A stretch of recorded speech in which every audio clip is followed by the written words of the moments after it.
Okay, so today I'm going to be drawing some chicks, I think. Alright, so I'm gonna give it a go.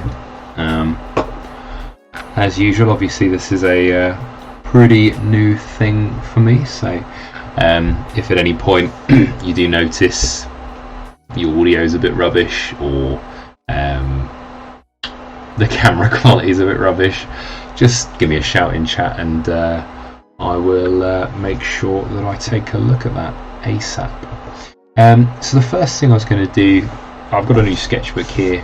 I was just going to fill the first page basically. I wanted to do something a little bit busy. I don't want to spend too much time on just one piece, so I'll be sort of jumping around, making sure that everything is sort of placed on the sketchbook correctly. Composition, that's the word. To be honest, I don't think there'll be much composition to this. I'm just going to draw some stuff and put it in places, and if it works, it works. If not, then I could draw something over it, or just turn the page. That works too.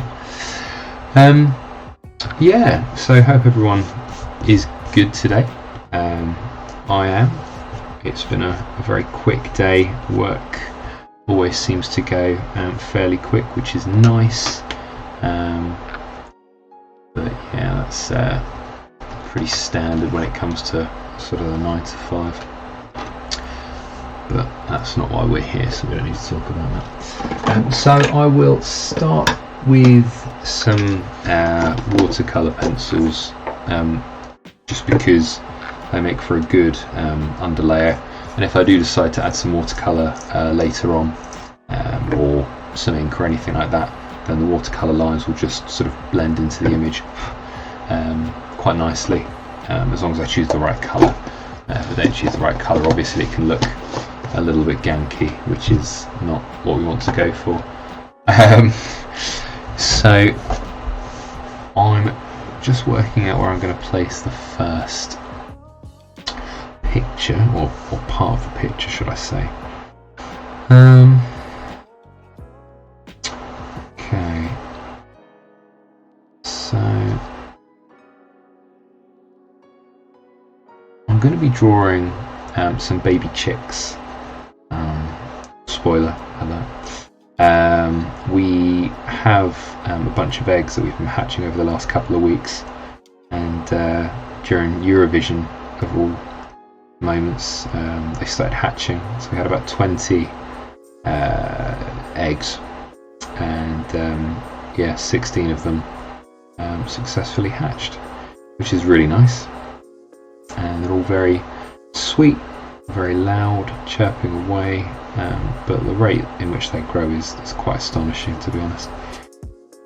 So yeah, we just need to raise them to a certain point. We're going to keep 6 of them, females preferably, because the males are quite loud, and then from that point, yeah, we'll just add them into the other chickens that we've got in the garden, because they've got their own little house. Okay, I've definitely made the beak too big already, so I've just got to be aware of that.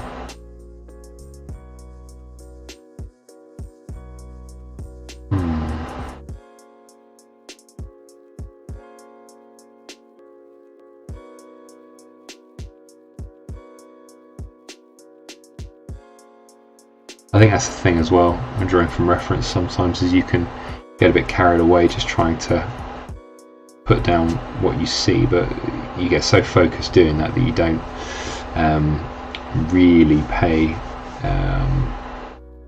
much attention to sort of positioning and the size of the image until it's too late, and then you take a proper look and you realise that actually they've got hands the size of Shrek, which is not ideal. I'm going to try and avoid rubbing out too much, just because I don't really want to cause any sort of grey marks or anything like that on the page.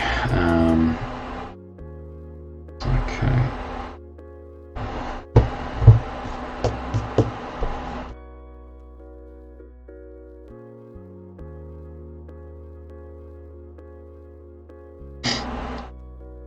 again, I'm just very aware of this beak, so I'm just trying to make sure it's not too big in comparison to the actual chick's head.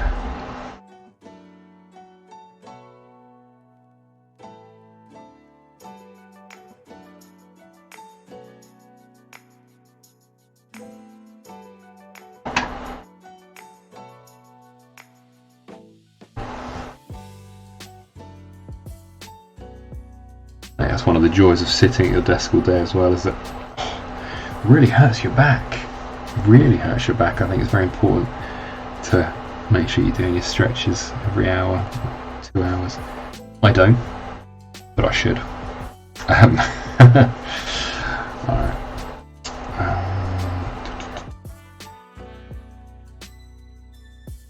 So that's the thing about chicks as well, or small birds that don't really have a lot of definition of feather, because they're quite young.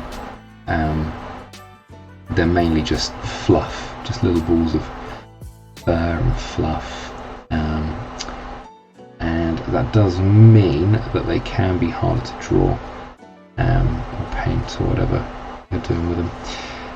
I think it's a case of deciding about how you're going to approach it as well. You know, you can try and put in all of the little details of the fur, or you can use some broader strokes to try and essentially give the impression of fluff, fur, or something very delicate.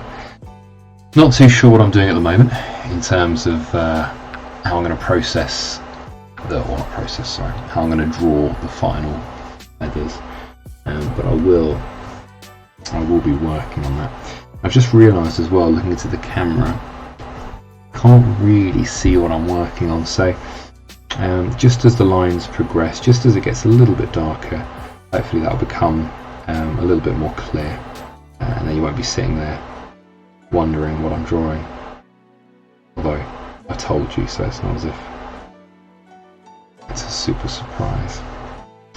Unless you've just joined, in which case you don't know what I'm drawing, and feel free to try and work it out in chat.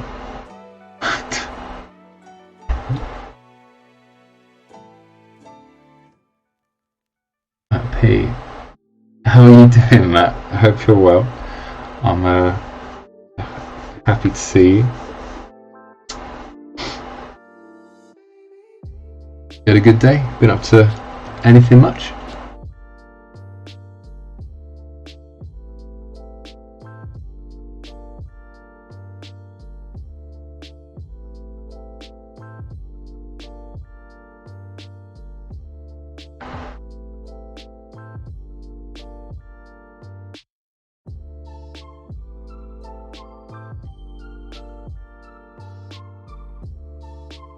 Okay. I'm just putting the fingers in very lightly. Still got a lot of learning to do when it comes to hands. I can do them loosely, but yeah, in terms of like actually making them look natural, that can be a bit of a challenge sometimes. So I'm just going to take it easy there. Wasn't too bad, just packing to come home from uni. Oh, very exciting, very exciting. Always nice coming home, see the family after a long time away. Is this your last year, or how far through are you now? And yeah, not bad for me, thanks. Just working. Finished at 6. Day goes really quickly at the moment, which is always nice.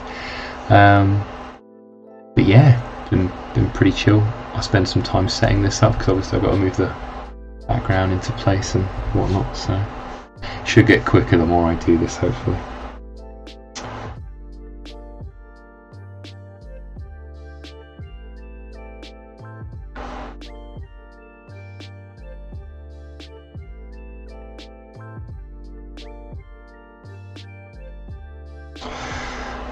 Plums.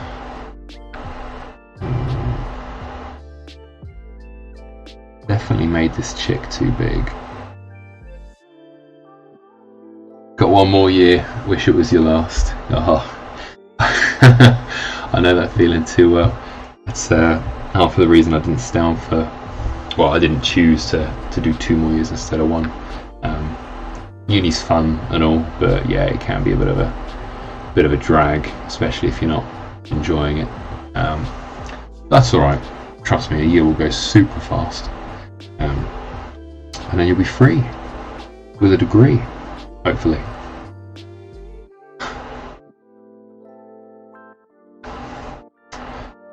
Is that what it was you were studying again, Matt? Was it it's been so long since I've spoken to you about it, it's completely slipped my mind. I guess that's the joy of lockdowns, etc. 2 years pass.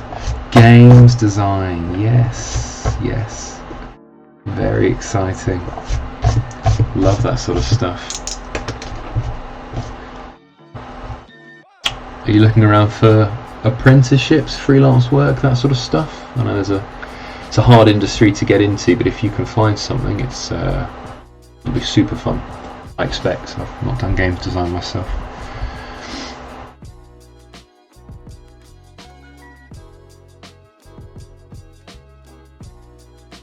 Just realised the fingers need to be a lot bigger. I was making them look super small.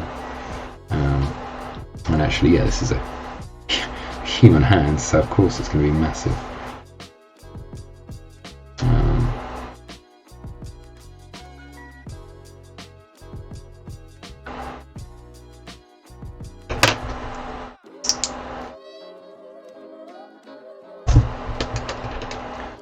As I say, it's a bit pale at the moment, so you might not be able to work out exactly what it is, but I'm hoping in the next 10 minutes I can get some detail in there, and or at least some sort of value, just so you can see what's going on, and then we can go from there. To be honest, I've seen other artists and illustrators pre-draw their sketches, and obviously they can then go straight into colouring and all that sort of stuff, which is great. But I don't know, I think sketching is quite fun. It's a big part of the process, and if you don't have a good sketch underneath, then producing a good picture on top of that is going to be very difficult. Matt, if you are still watching, if you notice the stream is super laggy or anything, please feel free to give me a shout, because I don't know how it's translating to you guys. I know that for me it's okay, but yeah.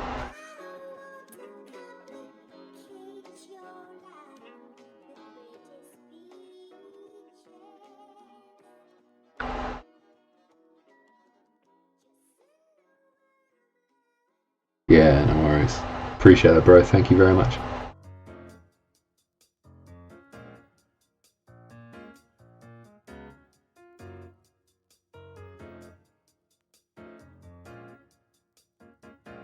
Okay, I think that's the right size for thumbs and hands and all that sort of stuff. I know that the end of the thumb comes down to around where the beak ends, so that should be there. And I'll bring that in round. As I say, it could be a little bit tough getting the hand to look nice when holding this chick, but yeah, hopefully it will look good. Otherwise it will look like Shrek hands, and that's not ideal. Cool, and then following down from the beak, the rest of the hand is here.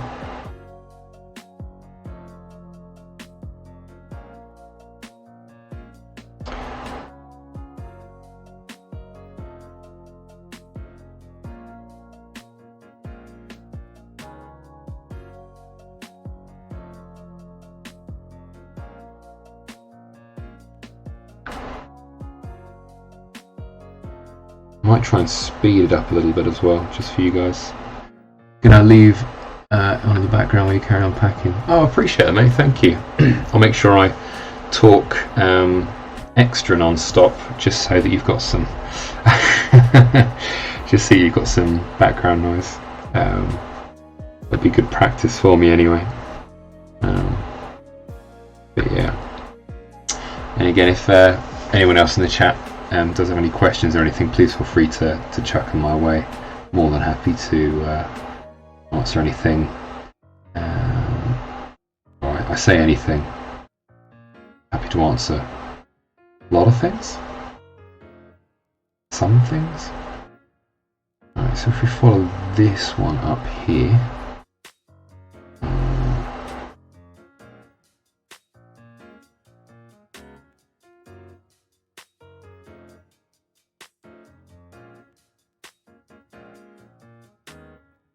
Okay, so the hand, you got the thumb up here, which I think is too small. You got finger, finger, finger, finger come down there, leading into another thumb, because this is clasped in two hands, and then into the hand.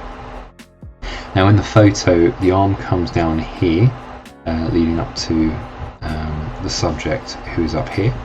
Now I'm not going to include her in the image, purely because I don't think I need to. I want this page to be focused on chicks as the subject. So we'll give those a go, see how they come out. Just looking at the reference again, I can see that the thumb behind the chick's head is higher than the chick's beak, which could shift the whole size of the image, but we'll give this a go.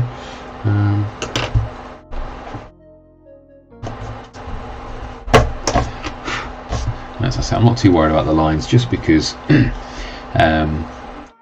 when I go over it with watercolour a bit later, or inks, if I decide to add those, hopefully that will help it blend in quite nicely. Okay. Alright, baby chick. Head comes around. There's a weird old head shape.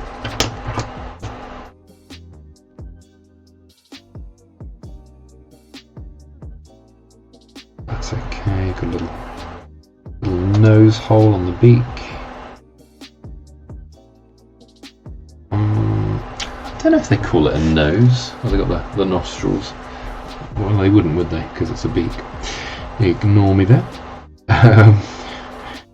Okay. Bring that line back.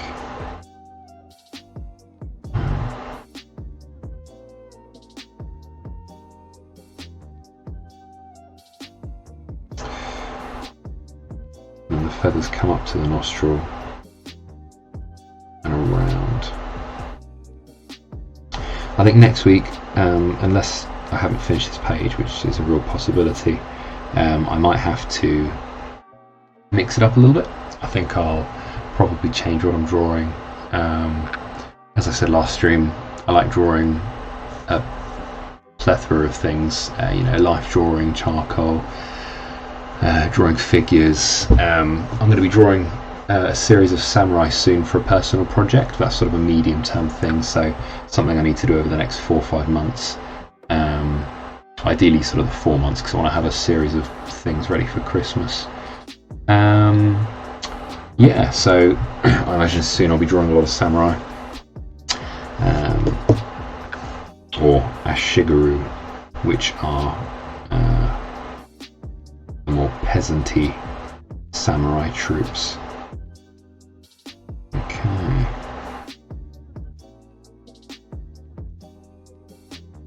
So the eye is somewhere in between the beak and the head, I think.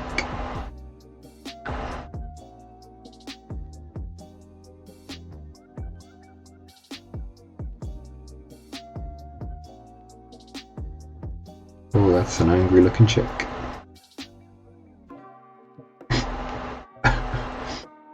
Excuse me, got a little cough.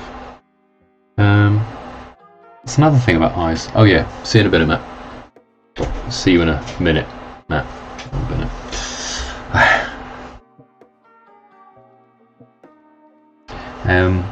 But yeah, that's another thing. When you're drawing baby chicks and that sort of stuff, unless you're going for an angry face, the eyes are really tough to get looking right, because you want them to be sort of soft.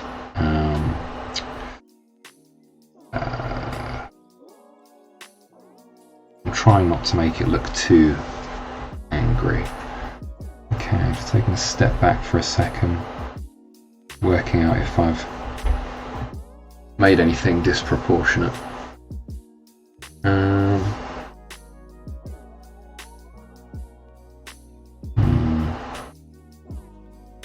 Okay, no, I think I'll crack on. I think the eye's slightly too big, but when you're drawing,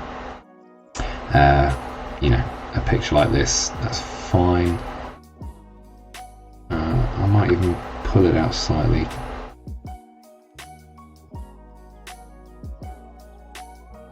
Okay, so I'm going to try and tone the image, apply some values to the image using the side of a pencil. I haven't really done it like this before, so it could just end up looking super bad, in which case stop watching. I'm joking, don't stop watching, or do, it's up to you. And yeah, we'll see how that sort of pans out. I was using that as the under layer, but actually it's quite dark, and I think once I start adding colour, it's going to give the eye quite a menacing look. Alright, and a little bit of brown as well. Just going to sharpen that up. I don't want to use a lot of brown, I just want to use a really small amount. There's an area around the eye, mainly in front, a little bit at the back, where the sort of oranges are as well. So I'll be adding that in a moment. Oh, do you know, I've only had a cup of tea for 10 minutes and it's already cold.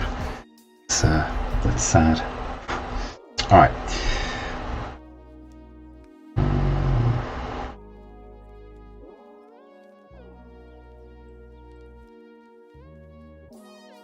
Nothing. Actually, there's a lot of things worse, but it is a great tragedy when you make a cup of tea that is the perfect colour. You sit down, you kind of forget it's there, and then all of a sudden you get that jolt and you're like, oh no. Oh no.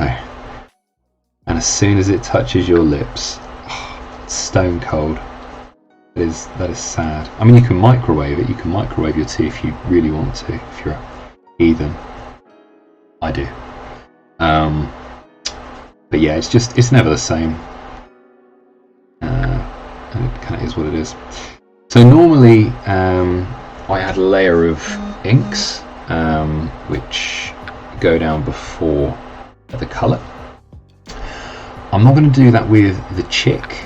I might do it with the hands. My only hesitation is that once I add the inks, it becomes quite a bold image, and obviously chicks aren't too bold. They're quite feathery and light. So I don't want to give the image the wrong impression. It doesn't even make sense. But you know what I'm saying, I think.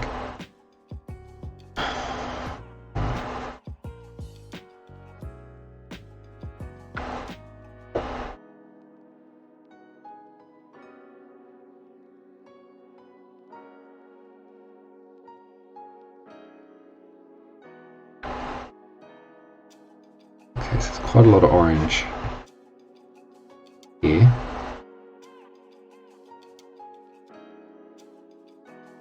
That leads round up over the head there, and around the beak, back, looking good, coming on nicely. Thank you very much, Matt. I'm glad to see you back, and yeah, I appreciate that. Hopefully as I start to layer the colour, add on some detail, it'll really start to pop, so to speak.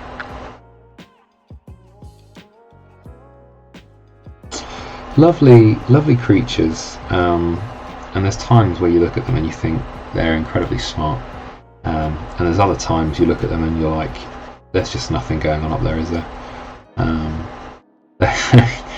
They just sort of walk around and peck the floor and poop, and that's kind of all they do.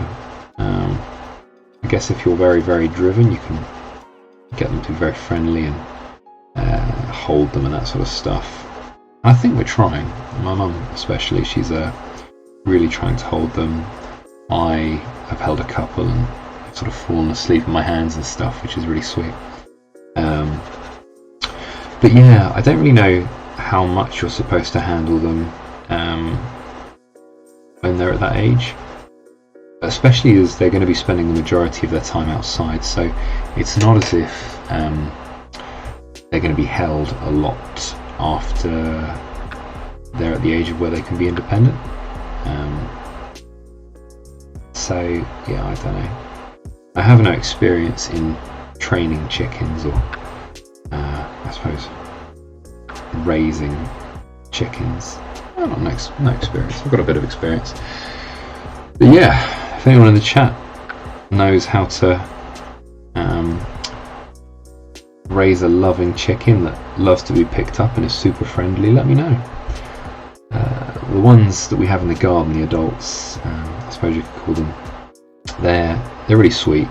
But yeah, again, if you go pick them up, they do run away, but they will hover around your legs if you don't pick them up, because obviously the chickens want food and people give chickens food. They do sort of squat sometimes as well if you go to grab them. Now I always was told that was a sign of submission, if they sort of squat down when you go to pick them up, and it always looks really funny. It's like they're bracing for impact. It's very, very funny. But actually, when we spoke to a family friend that also owns chickens and has a bit more experience, he was saying that none of his do that, which I found rather interesting. So yeah, I would be intrigued to know why that is the case. Maybe we have 4 special chickens that do something that no other chickens do. I don't know.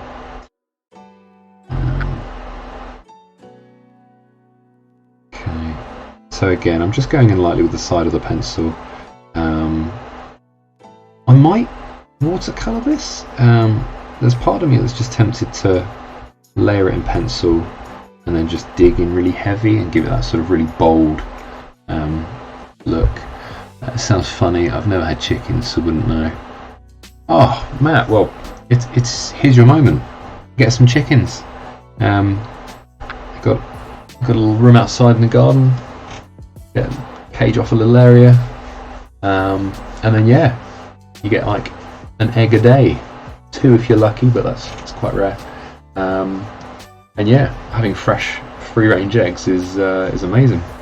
So, you know, you guys ever get a chicken run set up, hit me up, and next time we hatch a bunch of chicks, I'll bring a couple over for you. It's good fun. It's a lot of work, and they can be quite noisy. Even the females. We don't keep males here for obvious reasons, because I don't want to be listening to a cockerel. But yeah, females can be quite noisy too. They've woken me up on more than one occasion, which is half the reason I keep a pair of headphones on my bed, just in case it's 6 AM in the summer and they've decided to wake up and start singing some songs. An egg a day keeps the doctor away. There's a joke in there about cholesterol, but I'm not smart enough to make it. Yeah. To be fair though, eggs aren't that bad for you, you know. I felt really gross after eating eggs every day. I actually part of a fitness thing a while back. I ordered a load of egg whites. I think it was about 6 litres of egg whites. No one needs that many egg whites. And yeah, I was trying to work my way through them, and after about 3 weeks of omelette dinner, I couldn't do it anymore. I couldn't do it. I had to give them to various family members. I was like, please, have some of these eggs. It's too many. But yeah, the chicken eggs are great. Very bright actually as well. The yolks are very, very bright. Very tasty. If you're a vegan, I'm sorry. I apologise. I'll take that back.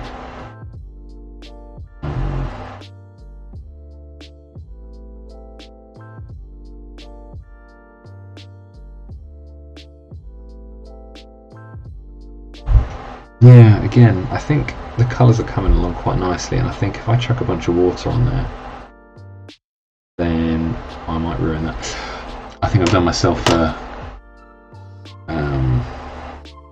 I've made this more difficult for myself than I needed to, because I should have just put down the base colours really very lightly, or even just jumped straight in with the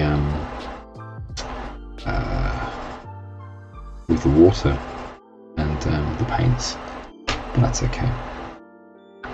I think this is going to be the sort of main chicken on the page, and then there'll be like small ones dotted around just to fill it up. So I think we'll make this one really bold, sort of pencil.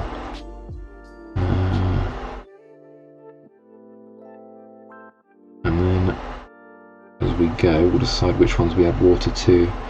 I'm not going to add pen to any. If you know me, you know I like drawing in ink and pen. I'm not going to do it on this page, because obviously once you start just working in pencil, if you add any black pen anywhere, the black will immediately detract from the rest of the picture. So yeah, I think I'm just going to sort of keep away from that. Black and dark greys there's definitely a place for, but not here.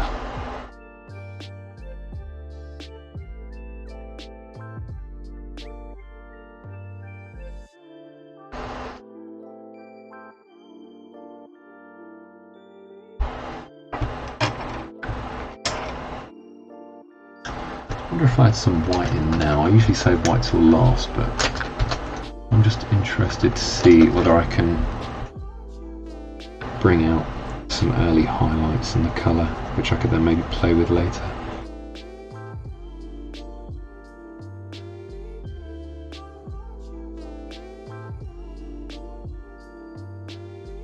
Okay, that kind of works.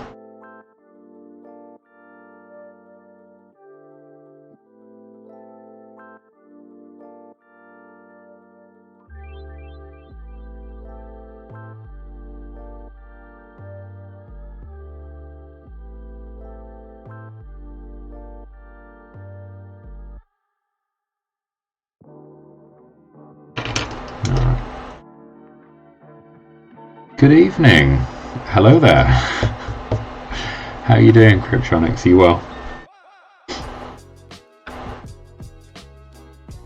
Today we're mostly drawing chicks. And yes, I realise that if you're younger than me, you probably don't get that reference. And I probably shouldn't get that reference because it's a little bit before my time. I'm not sure if it's the fast show. Still trying to get the printer to work. Oh, really sorry to hear that. That's really frustrating.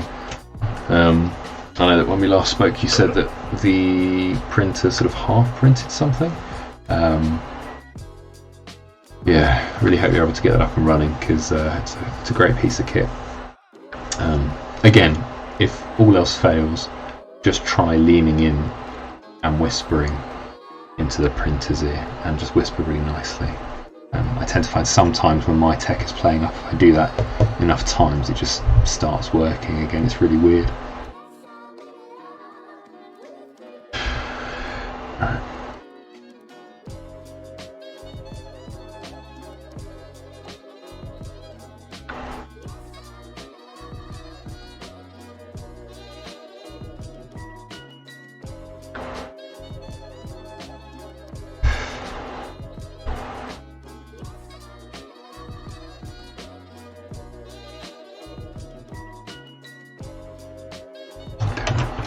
just a touch of brown on the beak. We'll come back to that later. I think now we'll focus on the yellow, which I'm gonna sort of put down now. I don't want to be too generous with the yellow, just because this one in particular has got such a light coat of fluff or fur that I'm worried if I put the yellow down too heavy, then I won't be able to give it that sort of slightly washed out look that it has around the edges. And it is because the fur is so fine that the light just goes straight through and it gives that sort of white eggshell sort of colour. But yeah, so just going to apply a light rubbing of yellow pencil, and then once I've put that down, we'll start to add some slightly darker colours, a little bit of orange, little touches of brown. Maybe whispering into the technology's ear will work, and I hope it does for your sake. Next time I'm over, which I imagine is a while away, if it's not working, I'll speak to it, see if I can coax it into living. Not that I actually know how to help you, because I have no experience with 3D printers at all. That's a show actually. Have you tried turning it off and on again? I know that when stuff stops working, if you turn it off and on, that sometimes helps. And actually, do you know, even doing it in front of other people, I find that really helps too. There's no science behind it, I think. But yeah, if you can't get something to work, just do it in front of someone else, and all of a sudden, bam, it works. Amazing. That's another thing as well. Just before I come back to the fur or feathers, I'm just going to look at the eye, see if I can maybe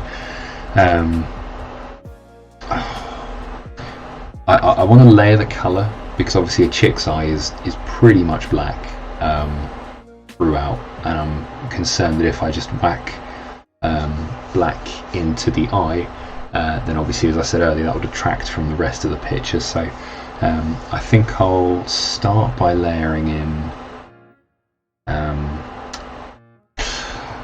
do you know, I'm tempted to do purple. I know purple and orange sort of sit opposite, or thereabouts. Yellow and orange sit opposite on the, or yellow and purple, sorry, opposite on the colour wheel. So yeah, and that's a nice one. That's quite dark. That one is less dark. I think that one's quite garish potentially. So I'm just gonna very lightly put this in, and then obviously depending on how it looks, I'll come back to it later after I've had a bit of time to think on it, and go from there. Okay, that is very blue.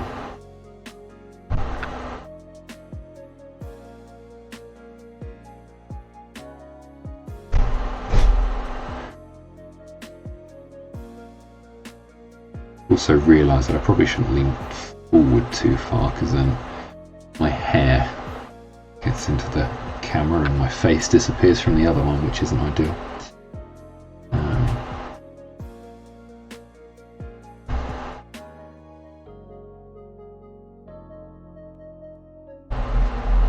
Okay. And you know, as I said, I see there's some new people here, which is lovely. Thank you very much for joining. If you do have any questions about the work, about myself, about art in general, obviously I'll do my best to answer those for you. By no means am I an expert, but I watch a lot of YouTube videos, so that helps. I've also read some books. That helps less, but it still helps. Okay, not too keen on the eye, but that's fine, I'll leave it for the moment. And as I said, I'll come back to that in a moment. Yeah.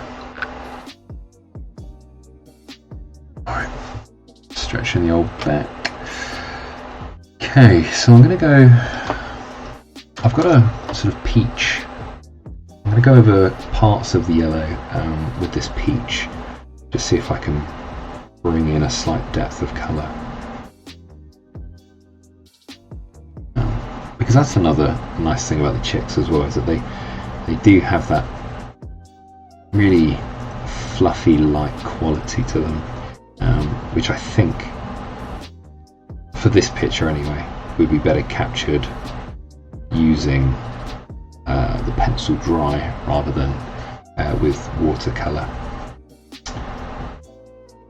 which I would normally do.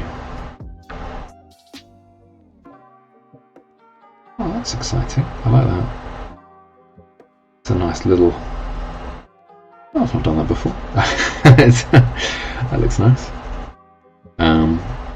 Yeah. I think there's... The top's quite light, so I'm not going to bring that all the way around.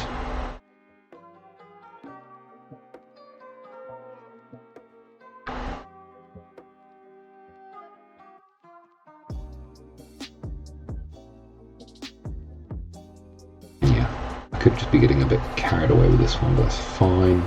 Worst case scenario, you can either try and rub it out, or you can just slap on a load of water just to try and clear some of it away, and then when it dries, we could come back to it and add some more pencil over the top.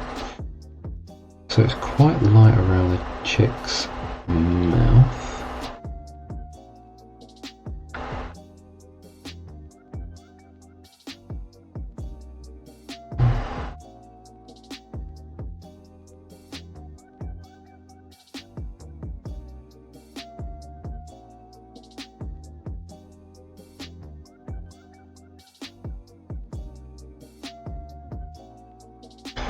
Yeah, just for those of you that weren't here earlier, I was just saying that I do intend to draw more than just birds. As I said in my last stream, birds are sort of a nice neutral entry point, I think. You know, a lot of people like birds, myself included. They're very sweet. There's nothing politically aggressive about birds, unless you believe that actually all birds were replaced with cameras, in which case that's not my problem. I'm sorry.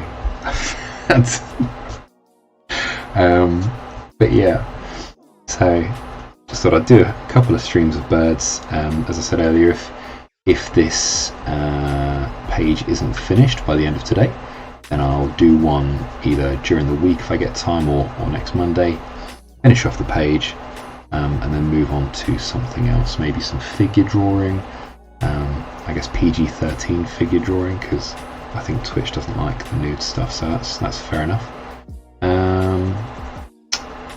And yeah, I'm always open to ideas. Bird cameras. Oh, what, like cameras just watching birds? Is that your thing? Oh no, sorry. Yeah. Oh, you're a bird camera believer. So like, you've got these drones sitting outside your dorm room with glowing red eyes and metal feathers. I know you're not a drone bird believer. It's all good. It's yeah, it's such a strange thing though, isn't it? Because I know that obviously it's a meme and it's a joke. But that's how all these weird things start, right? And I don't mean weird as in they're real. I mean weird as in some people believe it, which always makes me ask questions about said people. But that's okay, you know. Each to their own. So I suppose, do you know, if birds were cameras, I think that'd be a real life hack. Because if you knew what you were doing, you could steal a pigeon. You could like capture a pigeon for free, because there's loads of them. And then you could hack the pigeon. You could connect it to your laptop or whatever. And there you go. free webcam. Boom. Money saving tips right here on DrawithDave. So if you ever want to make a free webcam out of a pigeon, just hit me up. No, don't get me involved in that. I don't want any part of that. Could wear one like a GoPro. Yeah, you could like pop it there. You could then get some duct tape and you could just run that duct tape around your chin and just like over the bird, and then you've got this bird sitting on your head. Yeah, that's great. That's a really good idea. You could sell that.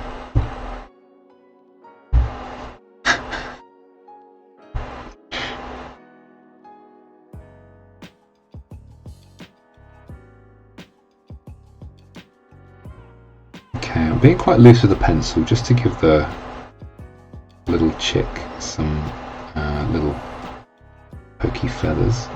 Okay, there we go.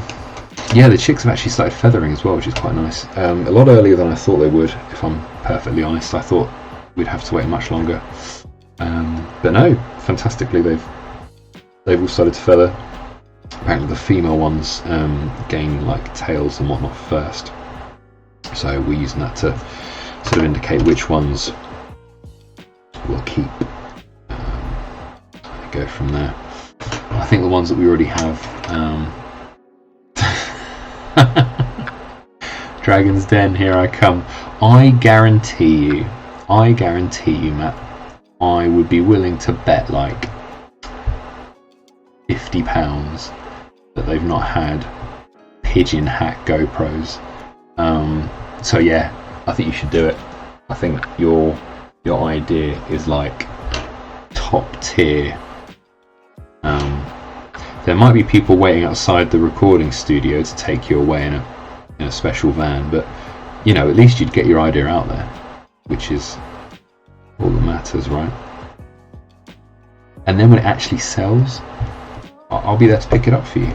You know, I'll use the money made from your pigeon GoPros to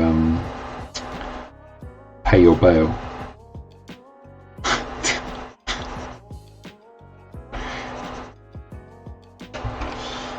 Okay, that's looking okay. I'm not too unhappy with it. I think the shape is okay.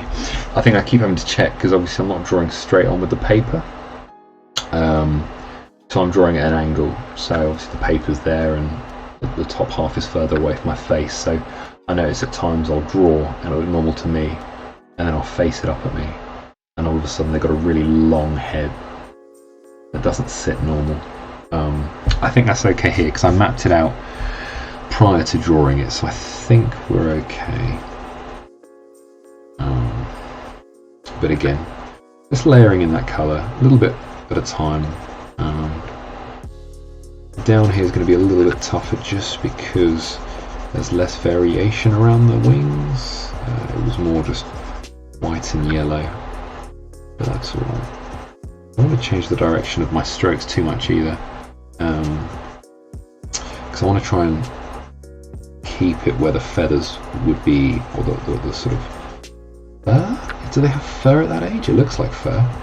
Where the fluff would be going. So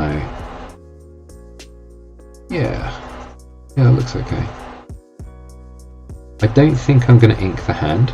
I was considering it earlier, but actually I think inking the hand again would detract too much from this little chick. This little chick deserves the spotlight because they will be the sort of highlight piece on the page.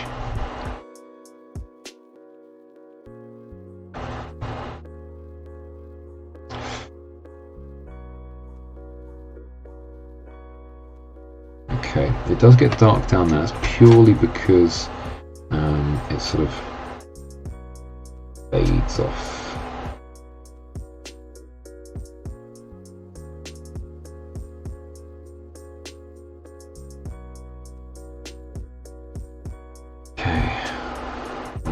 Pulled that in way too much accidentally. Let's just bring that back out. There we go.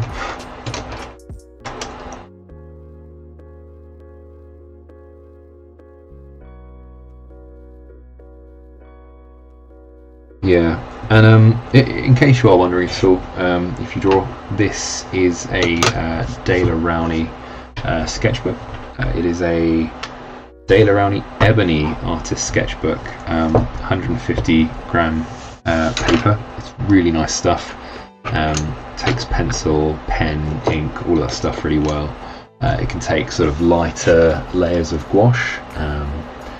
And yeah, it takes watercolor okay too. I think you just got to be careful, obviously, not to overload the paper because it's not built specifically for water. But as long as you keep the sort of water light and wait for it to dry and then reapply afterwards, it's okay. It's good. It's really good stuff. I think this is the nicest paper in a sketchbook that I've personally found for a while. I know there's brands out there such as Etcher and various others. I think Etcher's one that's really pushed themselves in the last few years with advertisement. I remember years and years ago, it was like 7-8 years, they came out with a backpack. I think it was like the Etcher travel backpack for artists, which I really wanted at the time when I was younger. But it was like 150 quid if I remember rightly, and I just couldn't justify that for a backpack. Yeah, and then obviously they've come out with sketchbooks and whatnot, and I've seen a bunch of the sketchbooks on Instagram, and people have done some amazing gouache work in, and it looks like that it picks the gouache up really well. It's very bright, very bold, doesn't seem to crinkle the paper or sink in at all, which is fantastic because it's kind of just what you want in a sketchbook. Yeah, maybe I'll give those a go at some point. I think they're like 20-30 quid a sketchbook though, which is one of the reasons I've not given them a go yet. But yeah.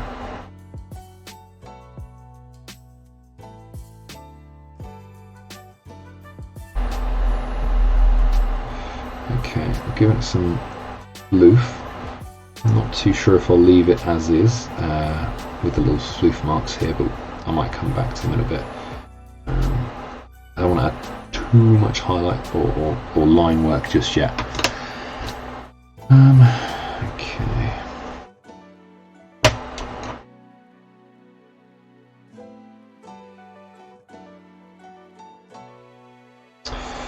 Now that's a question. I haven't really added too many shadows or like really dark spots with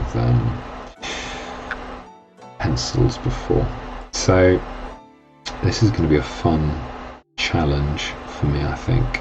It's just working out how I'm going to apply that.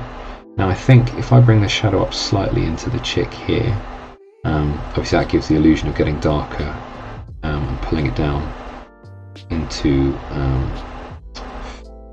the sort of blunt shadow down here. I think I could add some blue. I think what I want to do really before I sort of really apply anything too heavy is I want to colour the hands. I want to get some skin tone in there. If I can get the hands to look okay, then I will see what colour I think will work in opposition. Again, I think I might end up just using sort of a bluey purple. Purple again is, I believe, opposite yellow on the colour wheel or thereabouts. So yeah, I'll see if I can do that. Right, I have some skin tone pencils here.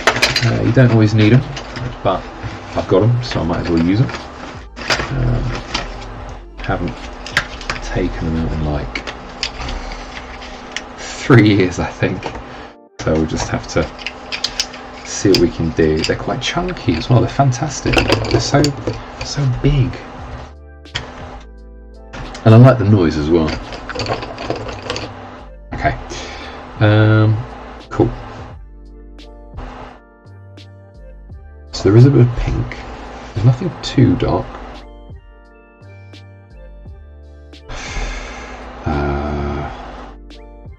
Slight bit of yellow.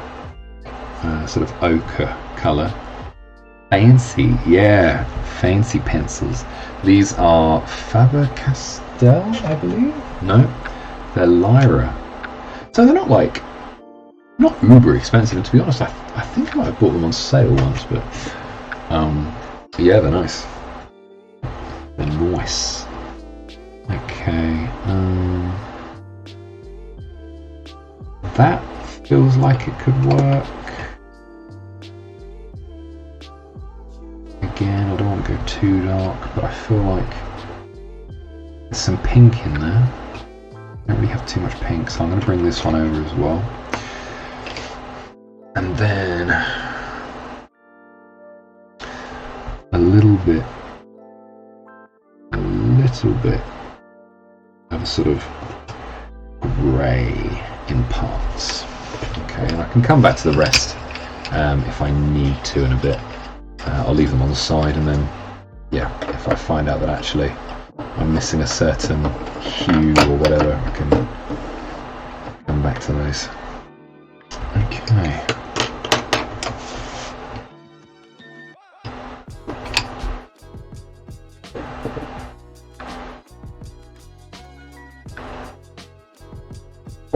My laptop generates so much heat that I guess I could just leave my cup of tea in front of the fan and actually it'd act like a little heater.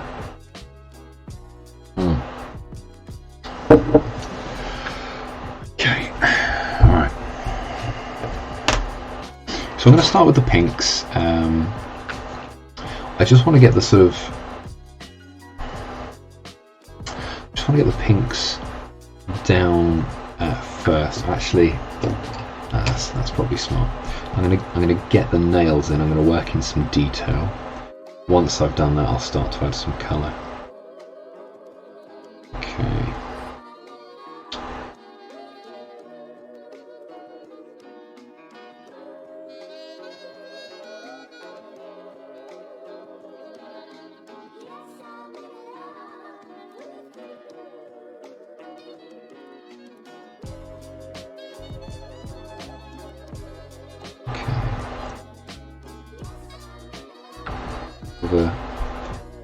The way it's angled, the skin comes out further at the tip of the finger than the actual nail, and I think that's a bit of a trap sometimes when drawing fingers, specifically not just hands but fingers, because you look at a finger and there's that instant sort of feeling that the nail is going to come out further than the actual finger, or at least that was always the feeling for me. And obviously that's not true. And I think you just have to look at photos or have some other professionals draw hands, just to give you a clear idea of that. Obviously, if someone's got those crazy long witch nails, no offense if you do, because they can look really cool, then yeah, they can be like that they will obviously be past the skin of the finger. But yeah, I think generally it's just worth noting that if you are drawing fingers at all. Again, just trying to work this in, working out where the nail will fall.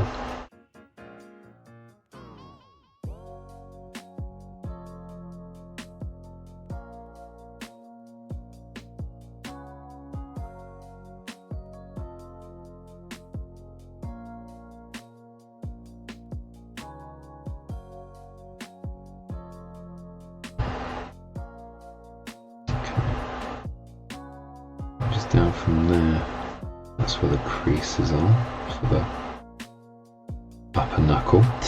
I haven't studied anatomy properly yet, so admittedly my language of bones and body parts isn't as professional as draftsman. But yeah, so I'm going to call that the upper knuckle. Obviously the next knuckle on the hand would be your middle knuckle. Yeah, upper knuckle, mid knuckle. base knuckle, knuckle root. Actually, it's just called a knuckle. I'm just making it up. Drawing them phalanxes. See, when you say that, I think of the ancient Greek military formation of a phalanx, shield and spear. Is that what you're referring to, or is there a body part called a phalanx that I've just completely misunderstood? Or phalange? Phalange. What is a phalange? Phalange? I feel like I need to Google this in case I'm just saying. Oh, name of the bones. Okay, so I wasn't just saying a naughty word on stream repeatedly. Okay, yeah, phalange. There's also the interior pelvic. I don't know. I don't know bone names. Oh, the phalanges, phalanxes are individual bones, I believe. Oh, fantastic. Well, there you go. I have learnt something new today, so thank you very much. Yeah, appreciate that. Oh, it's really interesting. I'll have to look that up, because a phalanx in military terms is my favourite, super nerdy, is my favourite sort of ancient military formation. I think it looks incredible. So yeah, if a body part is called a phalanx or something like that, I'd be intrigued to know whether, well, I suppose that name would have come after the formation, I suppose, as they learn about anatomy and that sort of thing. That's incredible. Very cool.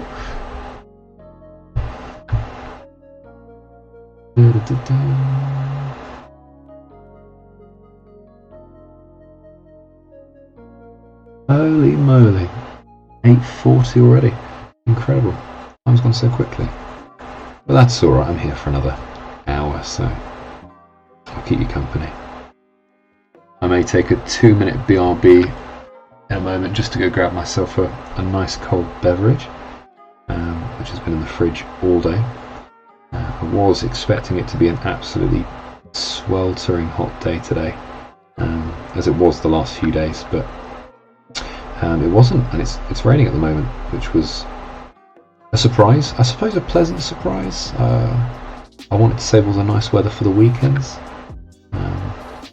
which would be good.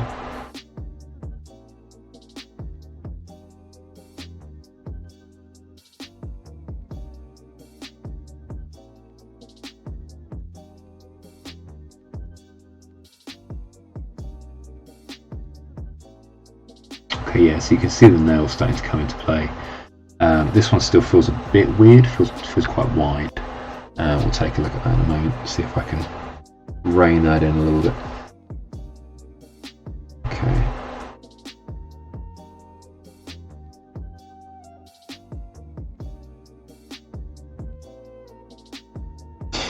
These are larger pencils that I'm about to use. I don't think they're watercolours, so I feel like the moment I put those on the image, I kind of have to commit with whatever I'm doing on the hands,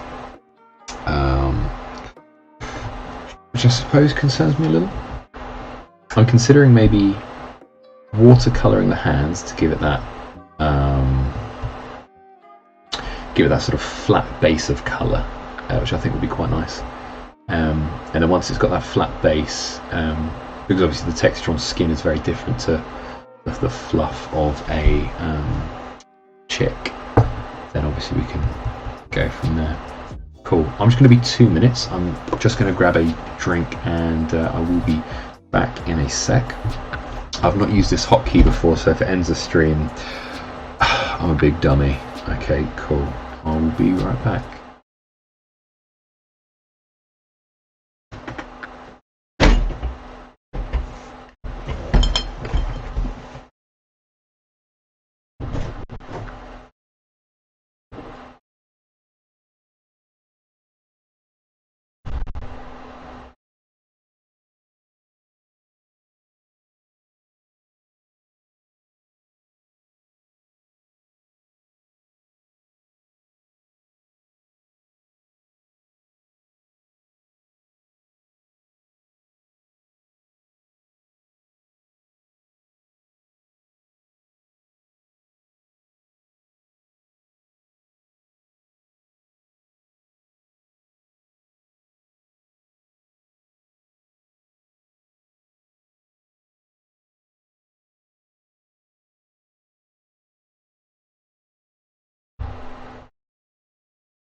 Okay, thank you for waiting.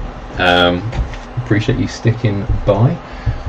Turns out that I don't have a drink in the fridge. Hello there. So I've put one in the freezer, and hopefully we can speed freeze that chilly drink and get it within about 20 minutes. And it's a fine art freezing a can of drink, because it depends on the size, depends on the drink, depends on the freezer. I think for a sort of standard Coke 330ml, you've got to pop it in there for about, room temperature would be about between 20 and 25 minutes. After about 25, that's when it gets slushy, and I think you then play a very risky game of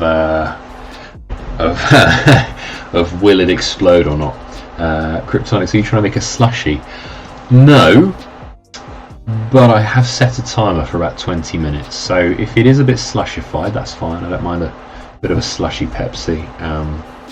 But yeah, I think any longer, and that's when it starts to hit like potentially freezing territory.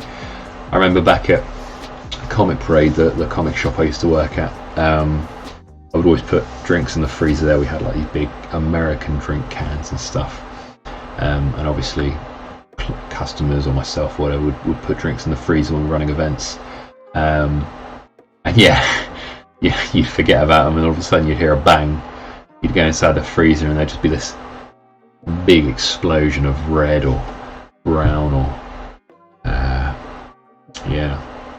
all inside the freezer. So I don't envy whoever had to clean that up, because obviously once it's in the ice in the freezer, I couldn't really do anything about it. It was part of the freezer. Oh, that was 7 years ago now, I think. Blimey, how time flies. Okay, so back to the hands. I was just adding pink to the hand just to give it that sort of human colour, to represent blood flow and all that sort of stuff.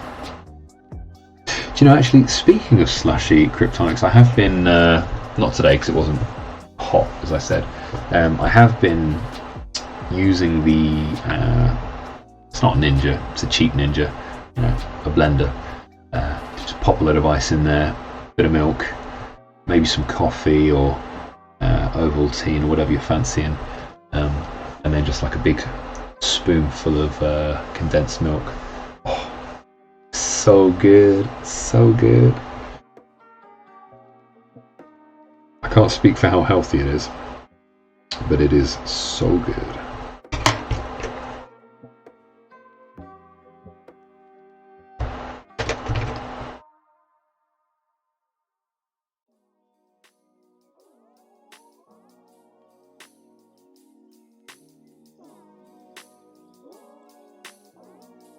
I'm just going to bring that nail in a little bit because it's quite big, that finger, so I just wanted to pull, oh sorry, not finger, thumb.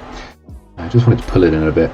I'm fine if it overlaps with some of the yellow, just because the fluff is so light that will sort of blend. Okay.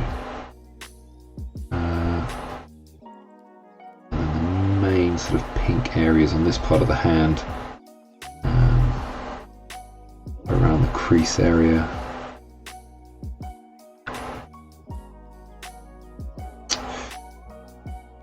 Now I think I need to pull that in slightly, so that would come there.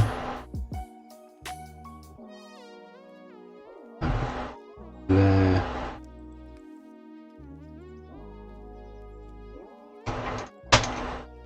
That thumb is a thick boy. Yeah, it is. Let me look at the screen actually, I'll see if it will be a thick boy. I think that's the thing as well, because in the reference that I'm using, and I think thumbs are, yeah, generally thicker than a finger, or at least they are for me, so maybe I'm weird. But But yeah, because it's an angle as well, you can see more of its girth, I suppose, instead of the finger. But yes, it certainly is a thick one.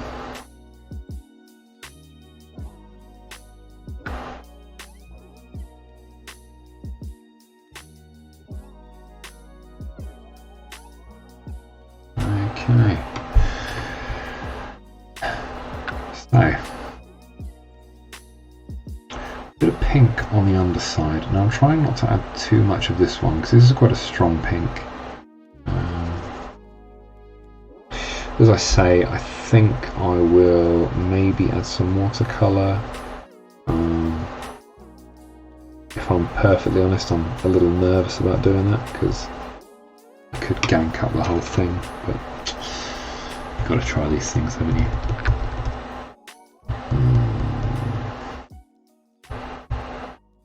No, we'll keep it as it is. We'll keep it as it is. No, we won't. Let's get the pen. Alright. Okay. I've committed now. I'm going to add some water to this in a minute. I'm going to start off by just putting down a layer of very light, very, very light skin tone. I think obviously with various ethnicities there's different sort of colour blends that you need to use when getting the right sort of match. So for this I'm going to use a little bit of a peachy colour. I need to, obviously, as I mentioned earlier, add pink around the edges, and then there'll be some sort of darker browns in the shadowy areas. Even a little touch of purple at some points, potentially.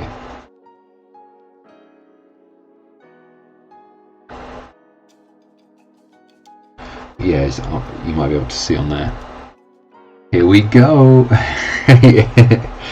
Yeah, that's exactly how this feels. You gotta make a decision and stick with it, and if it doesn't work, you've just got to do what you can to try and salvage it. And that's the joy of traditional. I love digital art, and I do digital art for my sort of paid projects, commissions, and that sort of thing. And actually I'm hoping to do a little bit of digital on here at some point. But traditional just hits different, man. There's obviously the fact that you get to keep the physical item afterwards, the sort of the risk versus reward, and the satisfaction as well. Happy little mistakes. Yeah, 100%. Yeah, exactly. All about those happy accidents. You know, if they do rear their head, then you've just got to go with it. Alright. I'm going to really start to add some colour into the nails.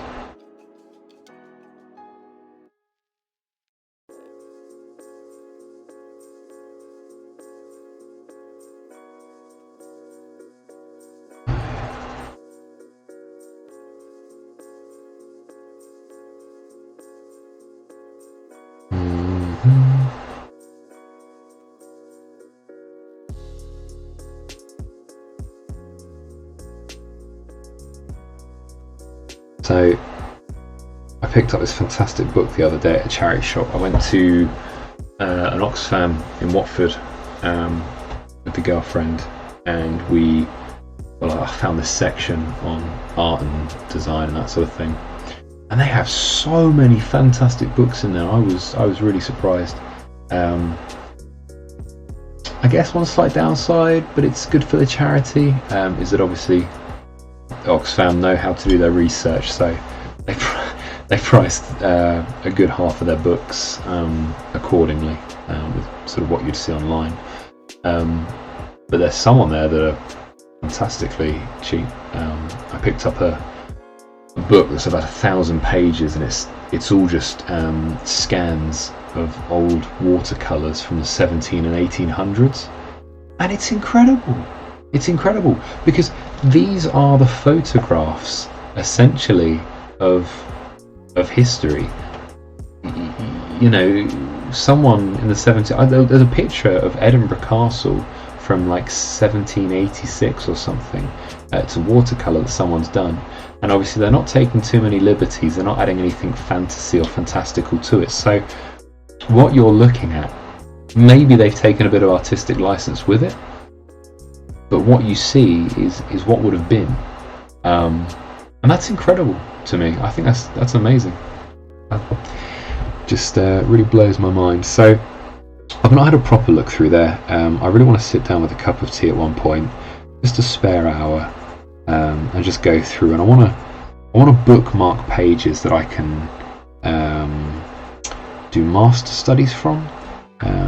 Master studies are where you basically copy the image like for like. So you're not tracing it, you just got side by side, and you're doing everything you can to replicate what they've done in their image using the same medium. And that helps you learn how to use the brushes, how to apply it, that sort of stuff. And once you've done that enough times, you can hopefully get a smidgen of that style and integrate it into your style. So there's a number of watercolorists, especially older watercolorists from the sort of 1718 and early 1900s that I really want to emulate in my work. Not fully though, because you know I've got my own stuff to do, and I do get quite not bored. I just like to try different things, you know. I'm not very good at committing to one medium for too long. And again, you know, I might do some painting on here at some point. I do paint with gouache. I've only done 3 gouache paintings, but I think they're okay. So yeah, I'm finding that I have a sort of ready brown that I can apply. Maybe.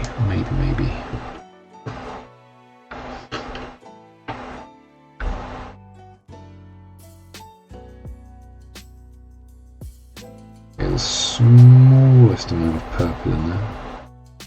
And again, if any of this detail disappears after I add the watercolour, that's fine. I can add it back in because these are all watercolour pencils.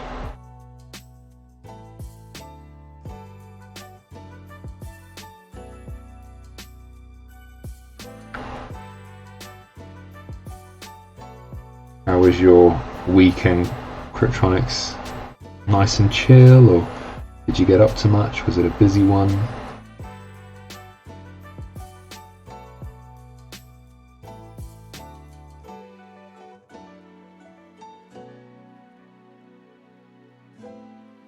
Did you know if you can paint a mini in gouache, you can just wash it off at the end? Oh, that's interesting. Okay. Yeah. I was thinking about doing some miniature painting at some point. I think miniature stuff I'd have to do on a separate day. I think I would. I'd probably do that intermittently. Yeah, I think miniatures I might do as like a weekend thing, as and when I'm like really feeling it. Because I do love painting miniatures, so I think I'd be more than up for doing that. Painting a mini in gouache is a shout. I didn't know you could do that, and maybe I will, but I hate the idea of paint coming off my mini. It makes me really sad. So yeah, I'd probably paint it the classic way, and then go from there. I am working on another thing as well, which I actually showed you Cryptronics I think earlier. I'll put it under the camera for a second. Yeah, I'm glad you had a good weekend, and D&D was good. It did have hijinks. Trying to figure it out feels like we're making a meal of the circumstances. Suppose you want to be bold and try something new. Oh, for the gouache on the miniature. Yeah, no, 100%. I suppose that makes sense. If you want to try a colour scheme on the miniature that you wanted to use and you don't have to buy another one, then yeah, I suppose that makes a lot of sense to do it on there with that first. If it doesn't work, take it off. If it works, you could then probably just like varnish it or something, and I'm sure that would then hold the paintwork on. Genius, like that. Yes, this is the other thing I'm doing. This is a border extension, so for those of you that don't play Magic, this would normally have a sort of black border around the edges, and then in the centre here is the original artwork. And what my goal is to extend the original art out into the border. I've got a few areas to do, and actually I might do this on stream at some point because it's quite fun, and it only takes a couple of hours to do the more simple ones. But yeah, so I'm going to add this red strip is going to follow through.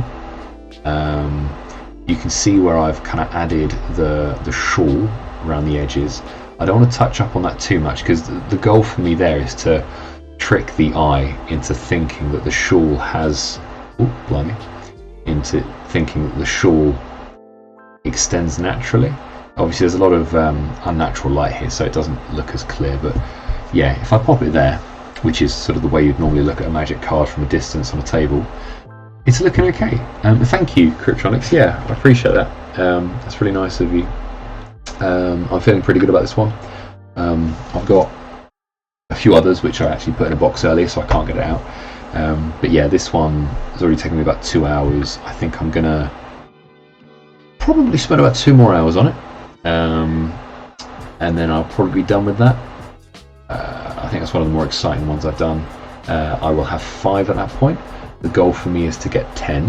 I think it'll take me about a month or just over, purely because I'm quite busy at the moment with it, sort of relearning art stuff. And then from that point I'll be uploading them to my Etsy page, and I'll be selling them there basically. Don't really intend to make much money on these. I'm going to price them fairly, obviously according to the amount of time I spent on them and whatnot, and intricacies, but yeah, I just think it's a nice way of building up a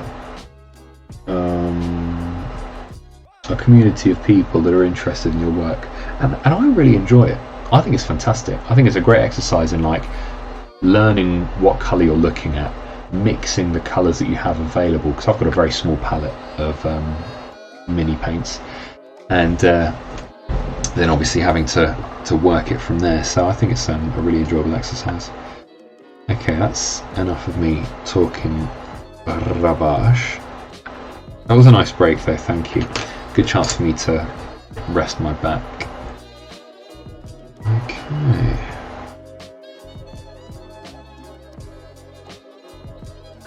Really hoping watercolour comes out okay. If not, I've got evidence on this stream that it was going okay up until this point, so yeah, good luck, have fun. Just gonna tap up the brush. I've got to be careful not to touch the chick, so I'm just gonna start now. I'll start in 2 seconds actually.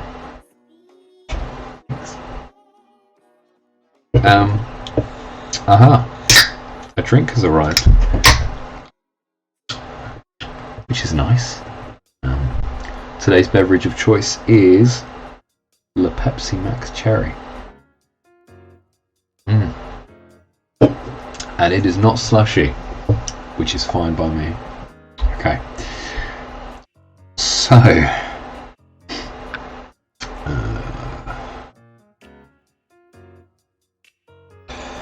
start nice little circular motions. Now I am going to lose some detail. I did expect this to happen.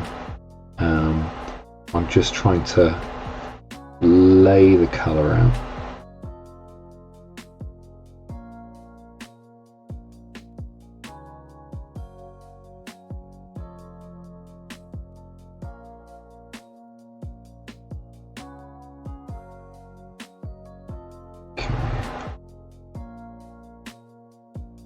again with the nails, they're quite a tough one because they've got a lot of white area to them, but they've also got those areas where you can see that there's a lot of, not blood under the skin because that sounds creepy, but yeah, blood under the skin, and it gives it that sort of pink hue.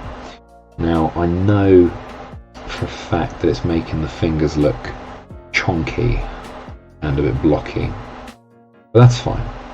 That's why we're here, is to work through that together. You know, at some point I was even considering the idea of just drawing stuff on stream, as I have been, but on sort of loose pieces of nice Bristol board, and then sort of selling those. I think that's quite a nice idea. And yeah, they don't have to be crazy expensive. Depends on what you draw though, right?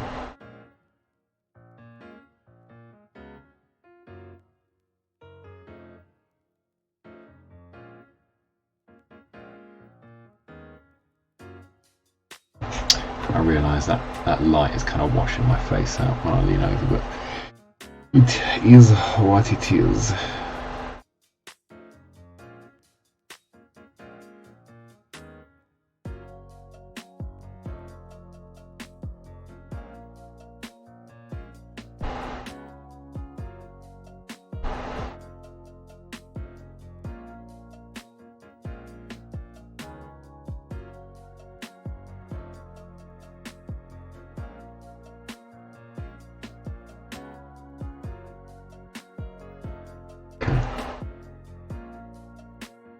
Now there's a little bit more colour in the thumb, that should be interesting. Also some crossover with the chick. I'll try not to.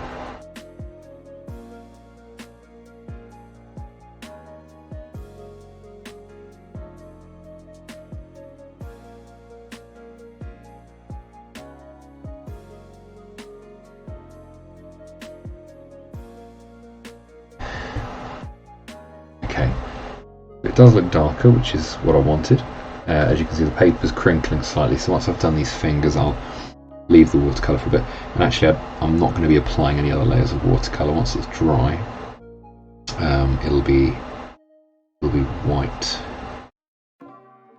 from there on out. Or not white, sorry, it'll be other colours over the top.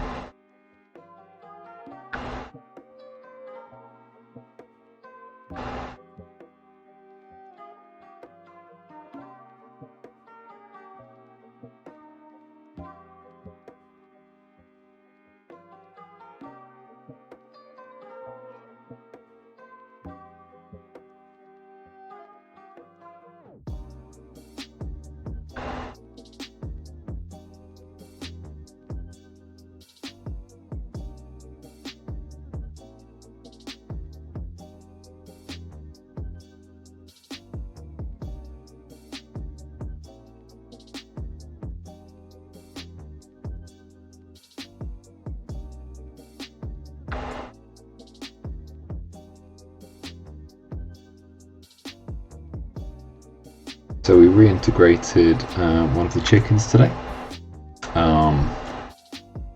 It had a sore bum from where the other chicks kept pecking it, so we had to separate it, poor little thing, because apparently chickens can be quite the little savages, and actually once one chick gets an injury they'll just keep pecking it until until they eat it. So yeah, although they look sweet, they would quite happily eat their siblings. As I mentioned earlier, they're not very bright. But yeah, so we kept them separate for a while, and it's sort of healed up now. But we did notice that the older that little chick got from the injured booty, the louder he got. I think the more attention he wanted from other chicks. You know, he wanted that company, right? Because he's of that age, I guess. And he could hear the other chicks in the same room, so he ended up jumping out and over the box, because originally it was big enough, but chicks just grow so fast.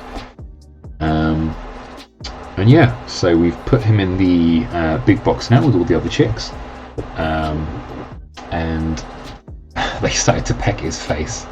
So we've had to put him in the main box, but we've put some chicken wire in between, which means that he can sit in his little corner comfortably. Although they put their heads through trying to nip him, he's fine.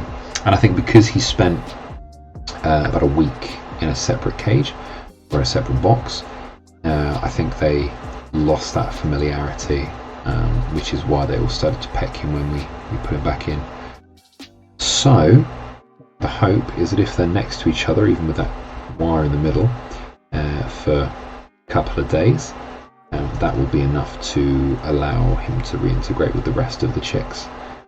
Because if he can't reintegrate, I really don't know what we do.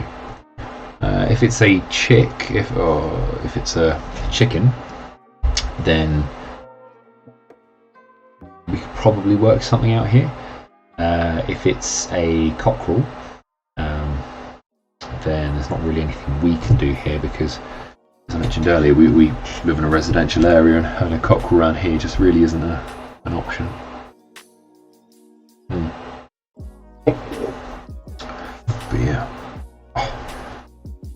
Okay. So I've put the sort of wash layer down on the skin. It still looks quite bright. I'm just going to cover up the light a little bit. No, that looks awful. I'm not going to do that. Yeah, so that's the sort of wash layer down on the skin. I'm going to come back to that once it dries, and I will give it a run over with pencils. But this time I'm going to use these ones. Really try and emphasize those sort of skin tones if I can. Cool. So I think the chick's going well. I think I'm going to have to revisit the eye.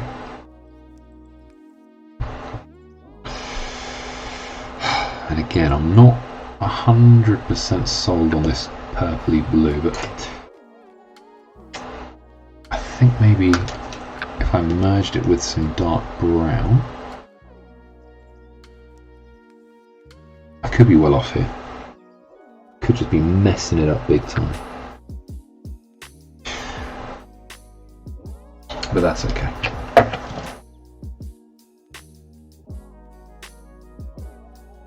And yes, I do keep all of my pencil shavings in a box of kimchi.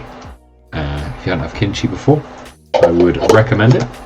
Good for your gut health, and it tastes amazing. It is fermented cabbage.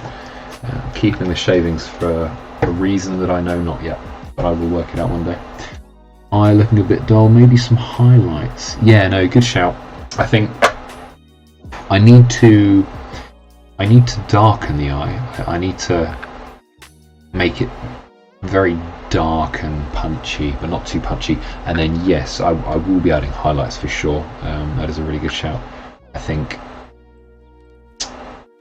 chicken eyes are, especially when they're chicks and they have really pale coats, can be quite tough to capture. So I'm just going to go on the edge a little bit, just get a bit of that detail, and then once I've added that on, I'll start to look at the eye itself. Okay.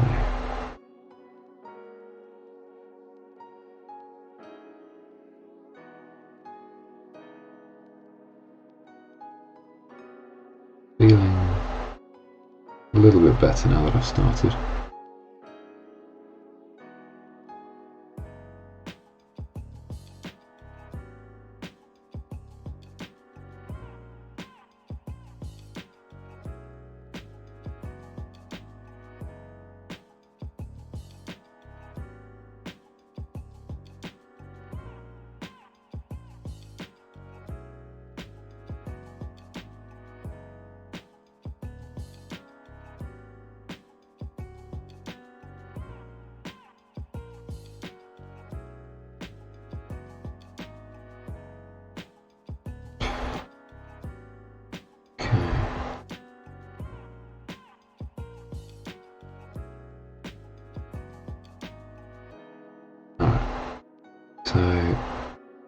that's got a bit more detail now.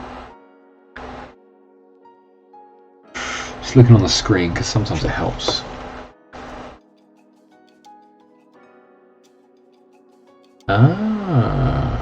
Good suggestion, Sorceress. Thank you, and welcome, by the way. Thank you for joining. Yeah, that is a shout. So options for highlight, and I'll show you quickly what I normally jump to in the sort of last run over, because obviously once I put it down, I can't go over it. Yeah, or gouache. Yeah, I mean gouache is a great shout, and actually I've been looking to integrate that at some point. Once I know how to use it, so yeah, I do want to use gouache over the top of my pieces at some point. I'm just a bit lazy. Been lurking or playing with the girls. Nice. Well, thank you for lurking. I do appreciate a good lurker on the stream. So that's yeah. Here are my highlight things. I have a sketchbook, which is essentially a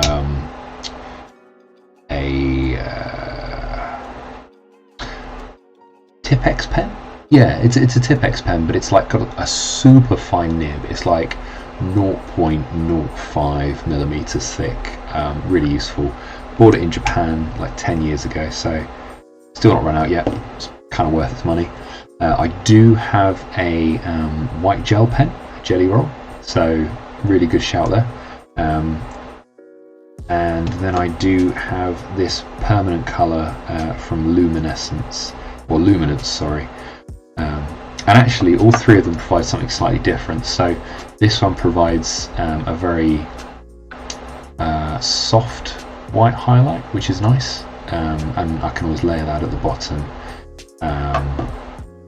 This one provides a sort of a slightly more juicy pale white, which is cool. And this one obviously provides a solid white block, but because it's so thin you can apply it how you want. So I usually choose which one depending on the image. I think for this one I will, once I've darkened it, I'll jump on probably with this, just to give it some faint white, and then I'll jump either the jelly roll or the correction pen over the top, but we'll see. Okay, let's make it darker first. And I'm thinking a fusion of the two, the purple and the brown. I feel like that's going to really provide a nice black alternative. Because yeah, there's nothing wrong with having black in your image, but if you've purposely avoided it, just lumping a bit of black in there can really take the viewer's eye away from all the details. Okay.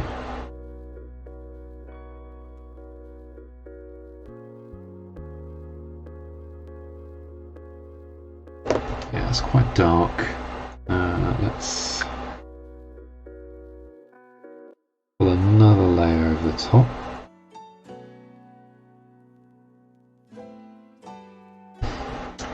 Update on the printer, it failed again. Oh, I'm really sorry to hear that, man. That's heartbreaking. And even after whispering to it nicely as well, it's just not listening to you. Yeah. If I knew more, I would assist you. But you have my condolences for your printer and my moral support. You know, if you ever want to complain to someone about how naughty your printer's being, just hit me up. I'm always here to listen. Is that a dancing octopus, Matt? I like it. It's nice.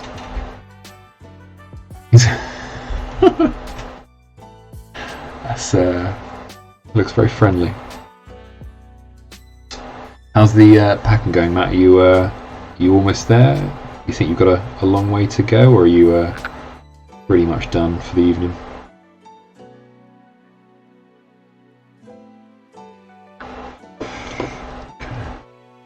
sky's looking pretty dark. That's nice. I'm going to jump a highlight into it into a minute. I think the chick itself is okay. I might just give it one quick run over with the beige. It's dancing at my pain. So not only is it a broken printer, but it's also a sadistic printer. It's not my kind of printer. Actually, do you know, I say that. My printer is a horrid little thing. To be fair, I did leave it in the shed for about 3 years and it grew mould, and I had to clean it off and bring it back into the house like it was a naughty puppy that I'm willing to let back in again, which I think is why it doesn't work properly. But it works, sort of. Pretty much done for now with the packing. Fantastic. So you take off tomorrow then, I'm assuming, or in the next few days. And have you been watching the NFL? Because I know that they did a draft recently, didn't they? And you quite like your American sports. I really want to get into the NFL. I've always wanted to get into, because I like the NBA, but I don't watch it really in any sort of religious aspect, and I feel like I should. But yeah, American sports are amazing. And actually at some point I'd love to draw some just like a rapid fire session of I collect a load of reference photos that I think are cool. I set it to random, and then I have 5 minutes on each, and I just bang, pop it on screen, draw it as quick as I can, just try and capture the gesture and maybe a touch of colour, and then bang, on to the next one. And I think that would look sweet. I think a whole hour of just rapid fire sessions would be amazing. Just waiting for the season to start again. Yeah, nice. Who do you support? I mean, don't worry, you won't get any hate here. I don't know enough teams to hate on any, and I don't know if anyone else in the chat does either, so I think you're pretty safe. Yeah, 1 hour challenge, just smash out as many pictures as I can, and I think you don't have the time to get precious about an image as well, so you're forced to be as quick as you can. I do have a lot of.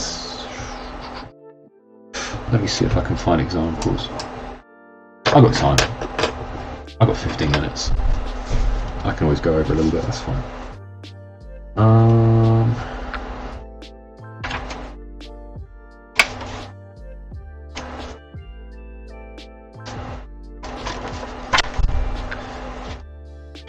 I find an example that is safe for work.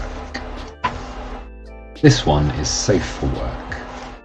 Okay, so this was I think these were only 60-second drawings, but yeah, you get the idea. That was the first one, and then you start to loosen up, capture more and more of the subject until you're really capturing some sort of fluidity. You're capturing the motion in what you're doing.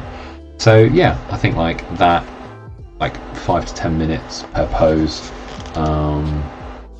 for sports people, I think that would look pretty cool. San Francisco 49ers, nice. I assume they're good because they're San Francisco. I saw the Super Bowl when I was in Boston earlier this year, with the Bengals and Rams, I think it was. I could be wrong, but that was cool. That was very cool. I try and watch the Super Bowl every year if I can, because I think it's an amazing spectacle. Okay, cool. So the hands are almost dry. I will start adding to that in a moment again. Obviously, as I mentioned earlier, there is a really dark area in here, so I'm going to start adding to that now. Yeah, good one that was. Yeah, a lot of back and forth, if I remember rightly. It was a real tight one, and I think that the Bengals lost, didn't they? But they got mighty close to winning, I believe.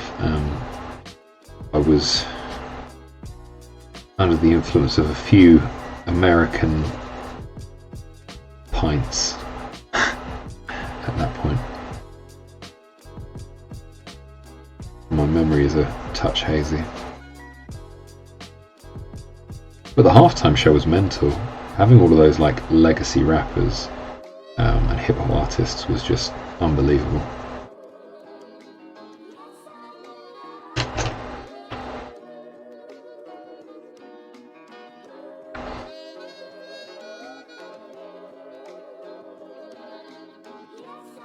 Sipping on bud.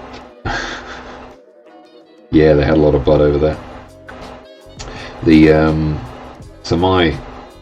I spent a lot of my time when I was at restaurants and stuff trying to work out because I'm trying to find that beer, you know. I feel like everyone has that one drink that they just go back to time and time again, because for them it just tastes so good.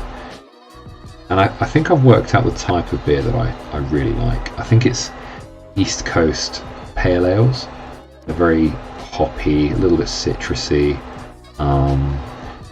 They're quite strong in flavour, but man, they hit different. They are so crisp, and I think that is my thing.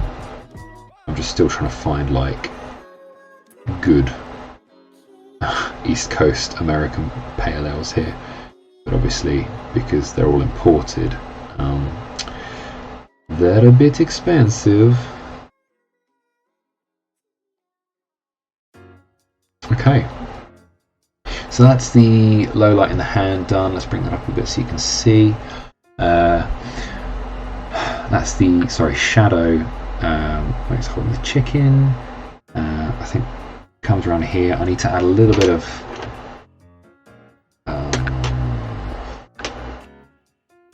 definition around the edges. Now I know obviously in the reference it's not like canary yellow, but I'm going to take some artistic license here, because I can do that. I got my artistic license years ago, and that means that I can do what I want. Actually, I probably shouldn't have told you that, because you're not supposed to mention your artistic license. It's a bit like the vegan in Scott Pilgrim. If you mess up too many times, they'll come after you and take your powers. So that's kind of what being an artist is like. Once you reach a certain skill level, they give you an artistic license. And if you see, I mentioned it again. If you mention it too many times, you'll hear a knock at the door, and they'll come in and they'll take your powers. If you don't believe me, just get really good at art, and you'll get a knock at the door, and it'll be your license. And you'll be like, wow, here it is. And you go around telling all your friends. You'll tell about 3 friends, and then all of a sudden there's another knock at the door, and they take away your artistic powers. And you're like, oh, damn, well at least I had it for like 5 minutes. Yeah, sorry, there's going to be a lot of me just talking rubbish. I'm not really focusing on what I'm saying. I'm just drawing. I know that you quite like buds, don't you, Mr. Cryptronics? Is that your favourite beer, or have you got a sort of preference? Oh, also, I found Angry Orchard cider at Asda's the other day. That was a good day. It is like everything I imagined cider to be as a kid when reading Fantastic Mr. Fox. It is so sweet and so appley, but not sweet in a sickly way.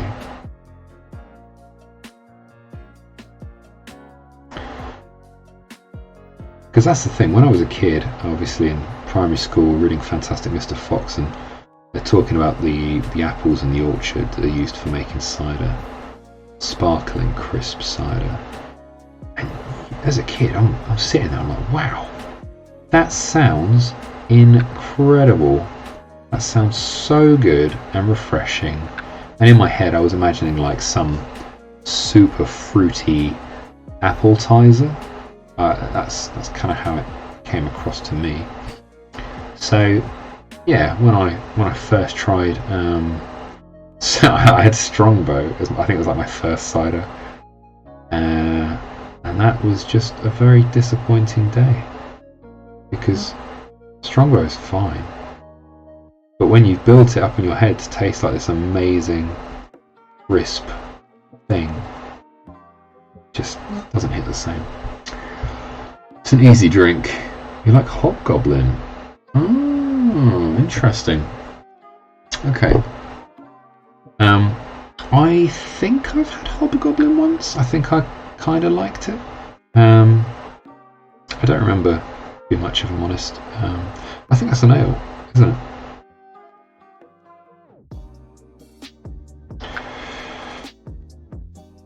Okay.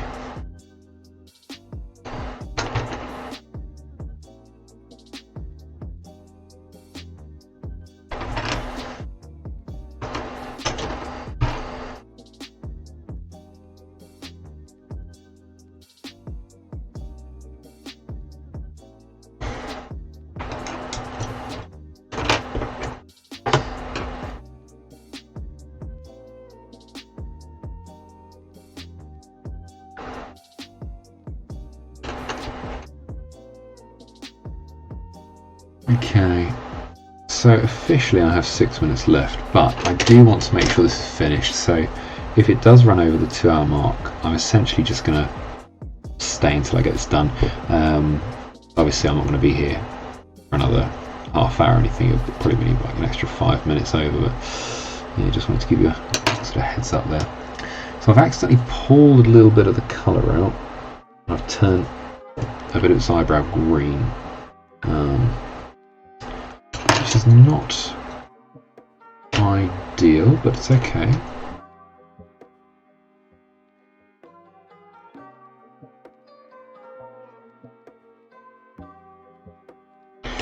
Now, under the bottom of the eye, it's got a sort of grey look to it. It's a ruby ale. Enjoy a Guinness too, but my friends always complain it tastes like cigarettes. See, that's really interesting because Guinness is, in my opinion, the best looking pint out there. I think it looks incredible. It is just such a smooth looking drink, but I couldn't wrap my head around it when I had it. I had half a pint once and I was like, okay, this is alright. And when I tried a full pint, I was just like, it's not okay. But then in saying that, I kind of want to go to Dublin and try it at the factory because I've heard it is different there. I've heard it's really, really nice. So yeah, that's a goal to do one day. Yeah, Guinness is cool.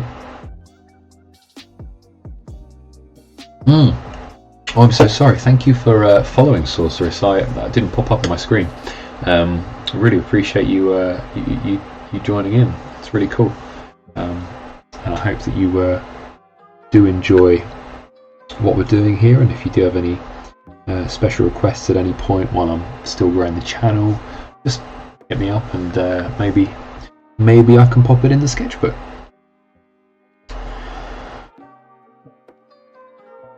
And cool name, by the way.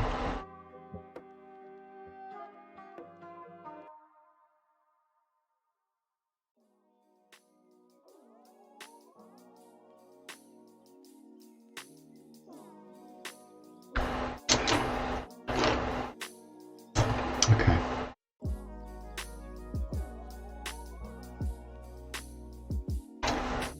So I want to give the eye a sharp point at the top, just so you can see where it cuts off, and then it comes down. Right, I'm going to highlight the eye, I'm going to get the little chick done, and I'm just going to jump into the hands and run through those. So I'm going to start off just by adding a little bit of white here. Not too strong, that just gives it sort of a very light foundation of white. And then I'm going to jump into it with the luminescence just to really Add a bit more punch in there.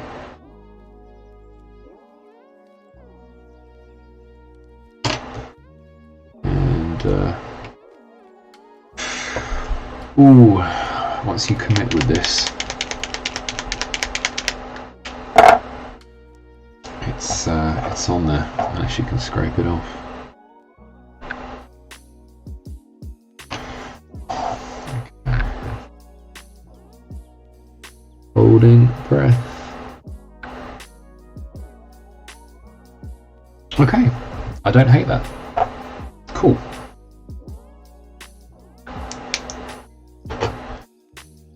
Alright, so I'm going to cap up the pen, that's no longer needed. Now, the chick is, let's take a bit of highlights on the beak. I can add highlights from the Tipex, and I might do on the beak, just because it has that shiny shell-like quality to it, so I might pop that on there. I guess I was just hoping maybe not to. Thank you, Matt, appreciate that. I didn't mean for that to rhyme either. That might happen. Just brain coming up with janky little rhymes. Cool. A little bit of a highlight there, and then it kind of comes down into a darker.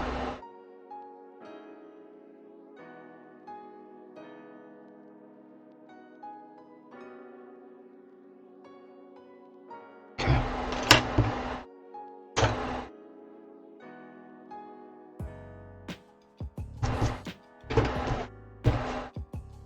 Okay. So chick is cool. Let's jump into the hands, or the hand. Yeah, hands. 2 hands. And I'm not going to spend forever on this, so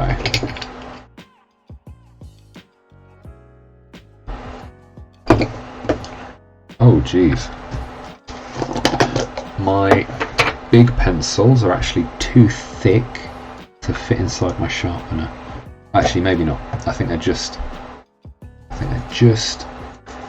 okay, cool, not too thick, just almost too thick.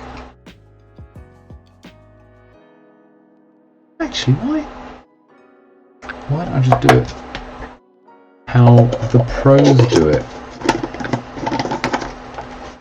See, this is the point where you're going to see me cut myself accidentally live on stream, which would be a big sad and would ruin my picture. But there you go. As you can tell, I don't have any experience in sharpening my pens this way. That's cool. Let's do it off camera so that it looks less terrifying.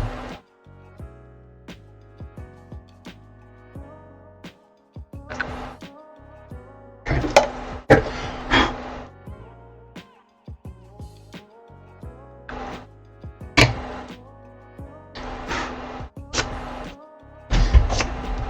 Alright. This is proper sort of beige.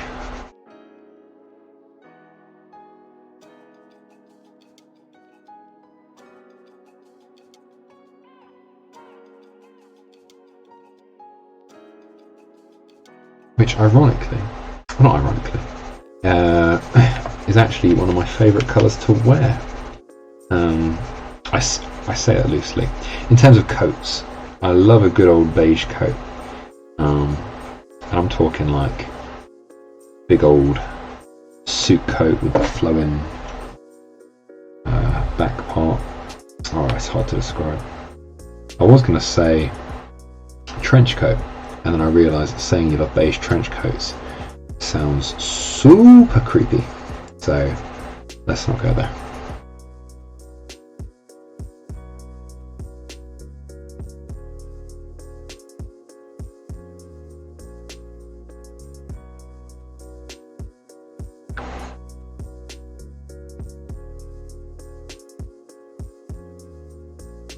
can use this to pop in the little knuckle lines as well. Alrighty, building up some colour.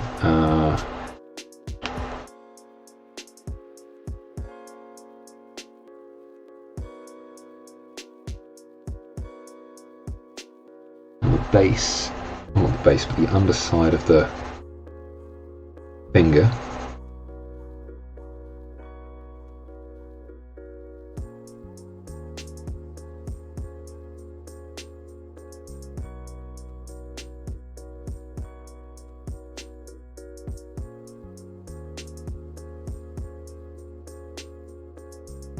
Do you know, I think my goal actually is to get, I shouldn't really be setting myself this goal because I've already got a lot to do, but I would love to like 2D animate my own emotes for like followers and stuff. I think that'd be really cool.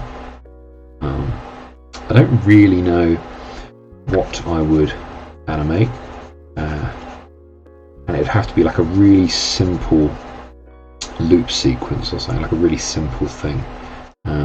I've done a couple of hand-drawn animations on paper. They were extremely sloppy, but really good fun.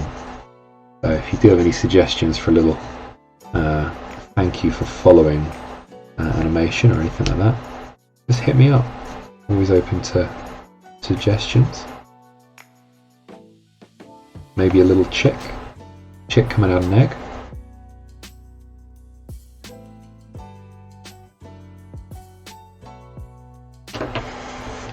Alright.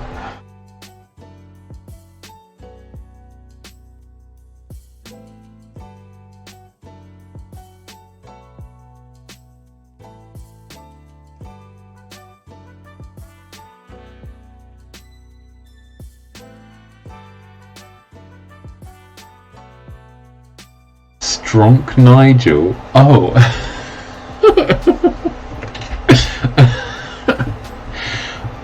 Yeah, okay. Nigel Thickbury. Yeah, I get you. So I could do. I tell you what, if you just hold there 1 second, let me see if I can squeeze out.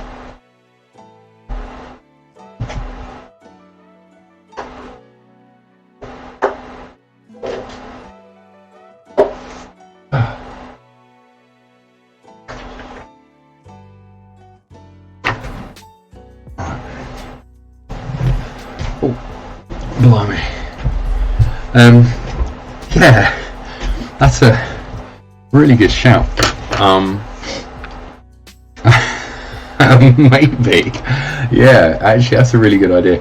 I think I'd redraw him with colour, and then I could do him like, I could do him saying smashing, but like actually saying it. Maybe even, I think you can get audio clips as well, right? Maybe even an audio clip of him going smashing or something.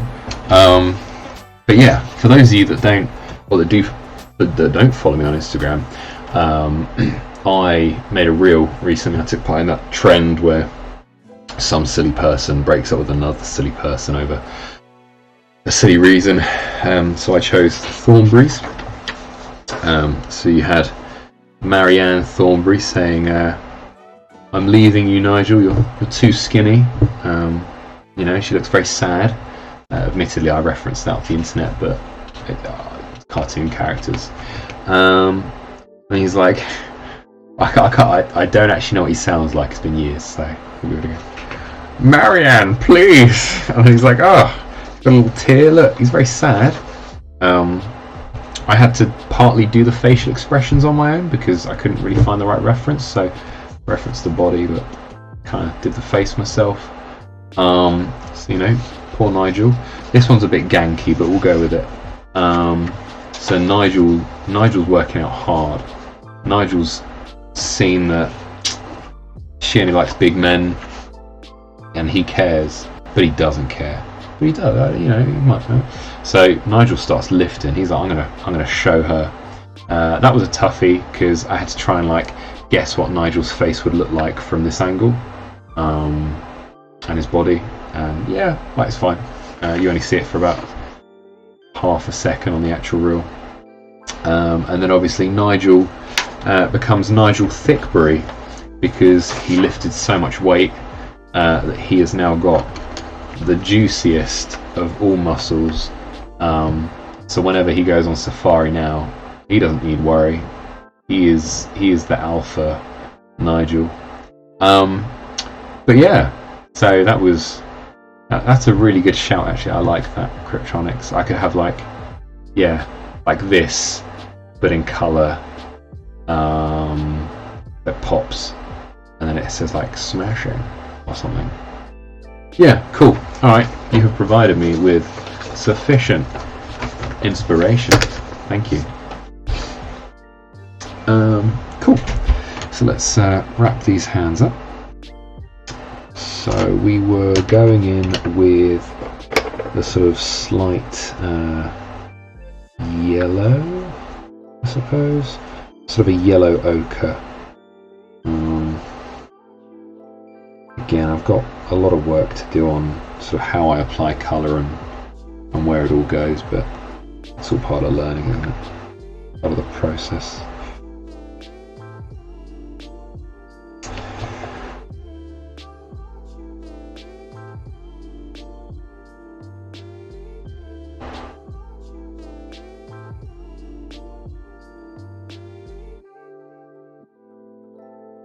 I think I got a bit of pink here as well. To beige.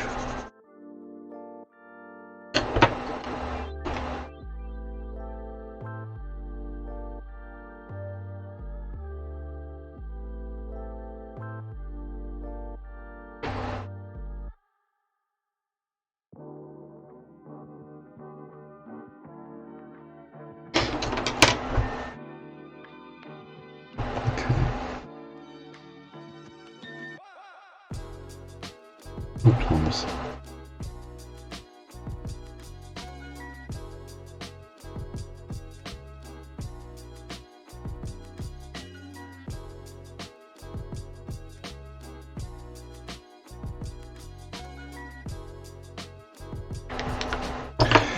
Alright, and then we're going to add in this sort of low light. I'm a little bit worried about using it because it looks very abrasive. If I use it wrong, I think it will make everything look a bit weird. That's okay.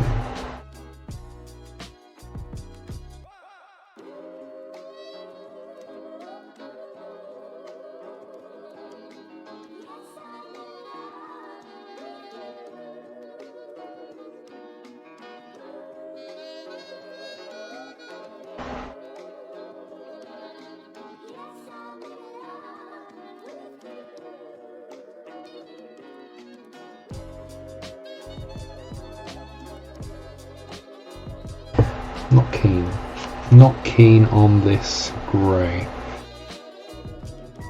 Part way in. I'll just use it lightly.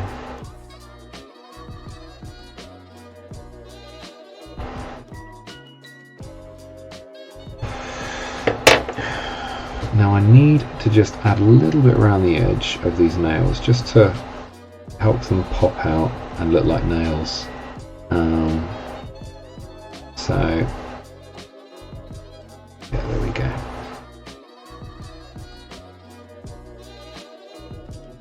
And the goal is to have them there without looking if they're just glued on.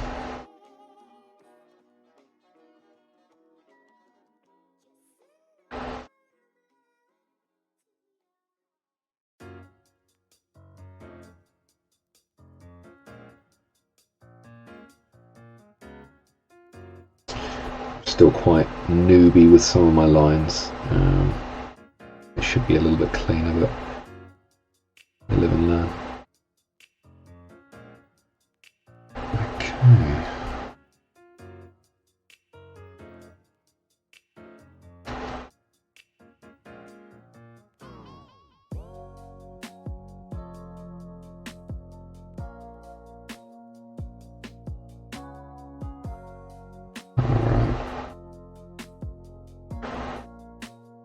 bit of detail into the creases of the knuckles.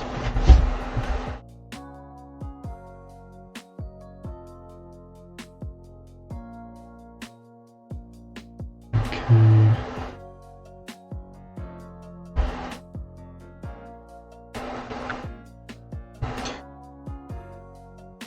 What are people's plans for the week? Anything exciting and spicy that I should know of? Not that I should know, but I myself will be working on doing a little bit of D&D stuff on Tuesday. I'm maybe seeing a friend Wednesday, but I was, if not doing a lot of art catching up, then Thursday is then, blimey, do you know, it's such a busy few weeks, I can't even remember. No, nothing spicy as of yet.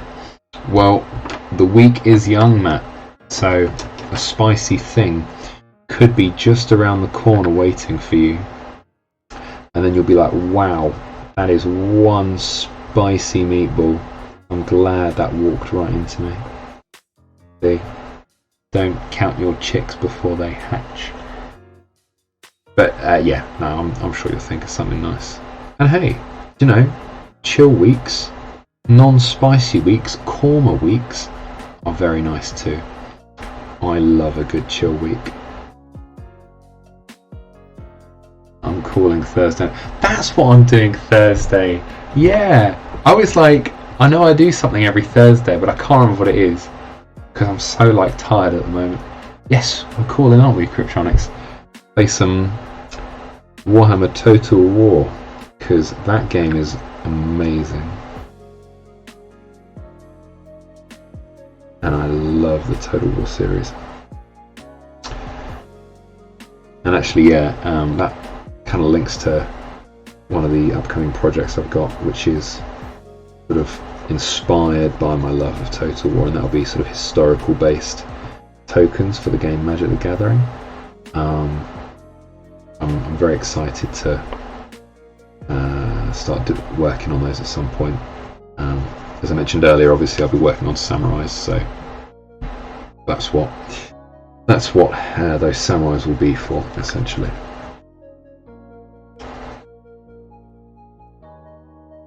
Okay. You take a step back for a second.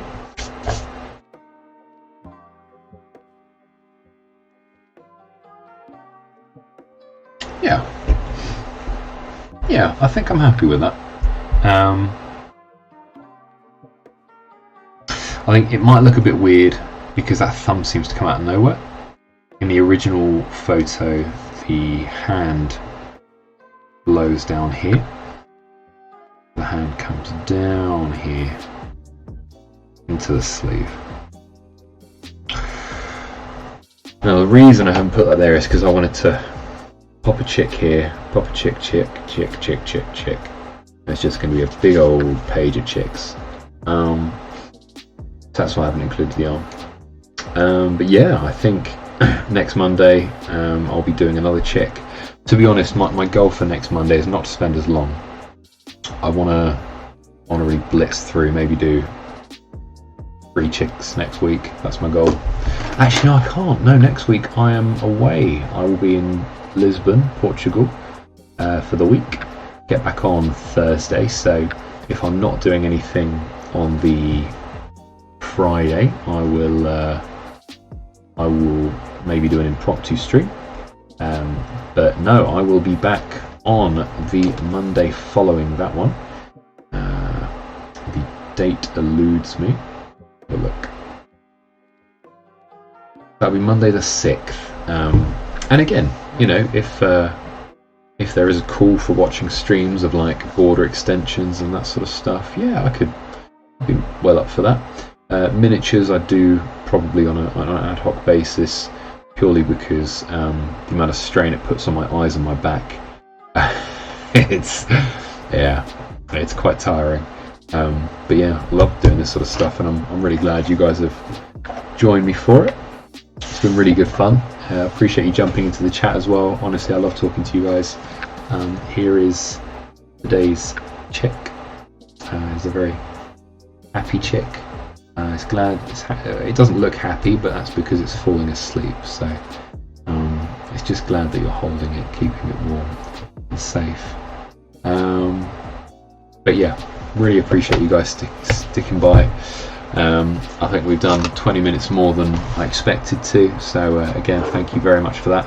This is my pencil case, by the way. Bit of a mess, but you know, there you go. Maybe one day I'll go through it properly and talk about sort of what tools I have and that sort of thing. But yeah, thank you very much for watching, and I hope you all have lovely spicy weeks, and if not spicy, nice relaxing weeks. Take it easy, guys. See you later, Matt. See you later, Sorceress, and see you, Cryptronics. Thank you.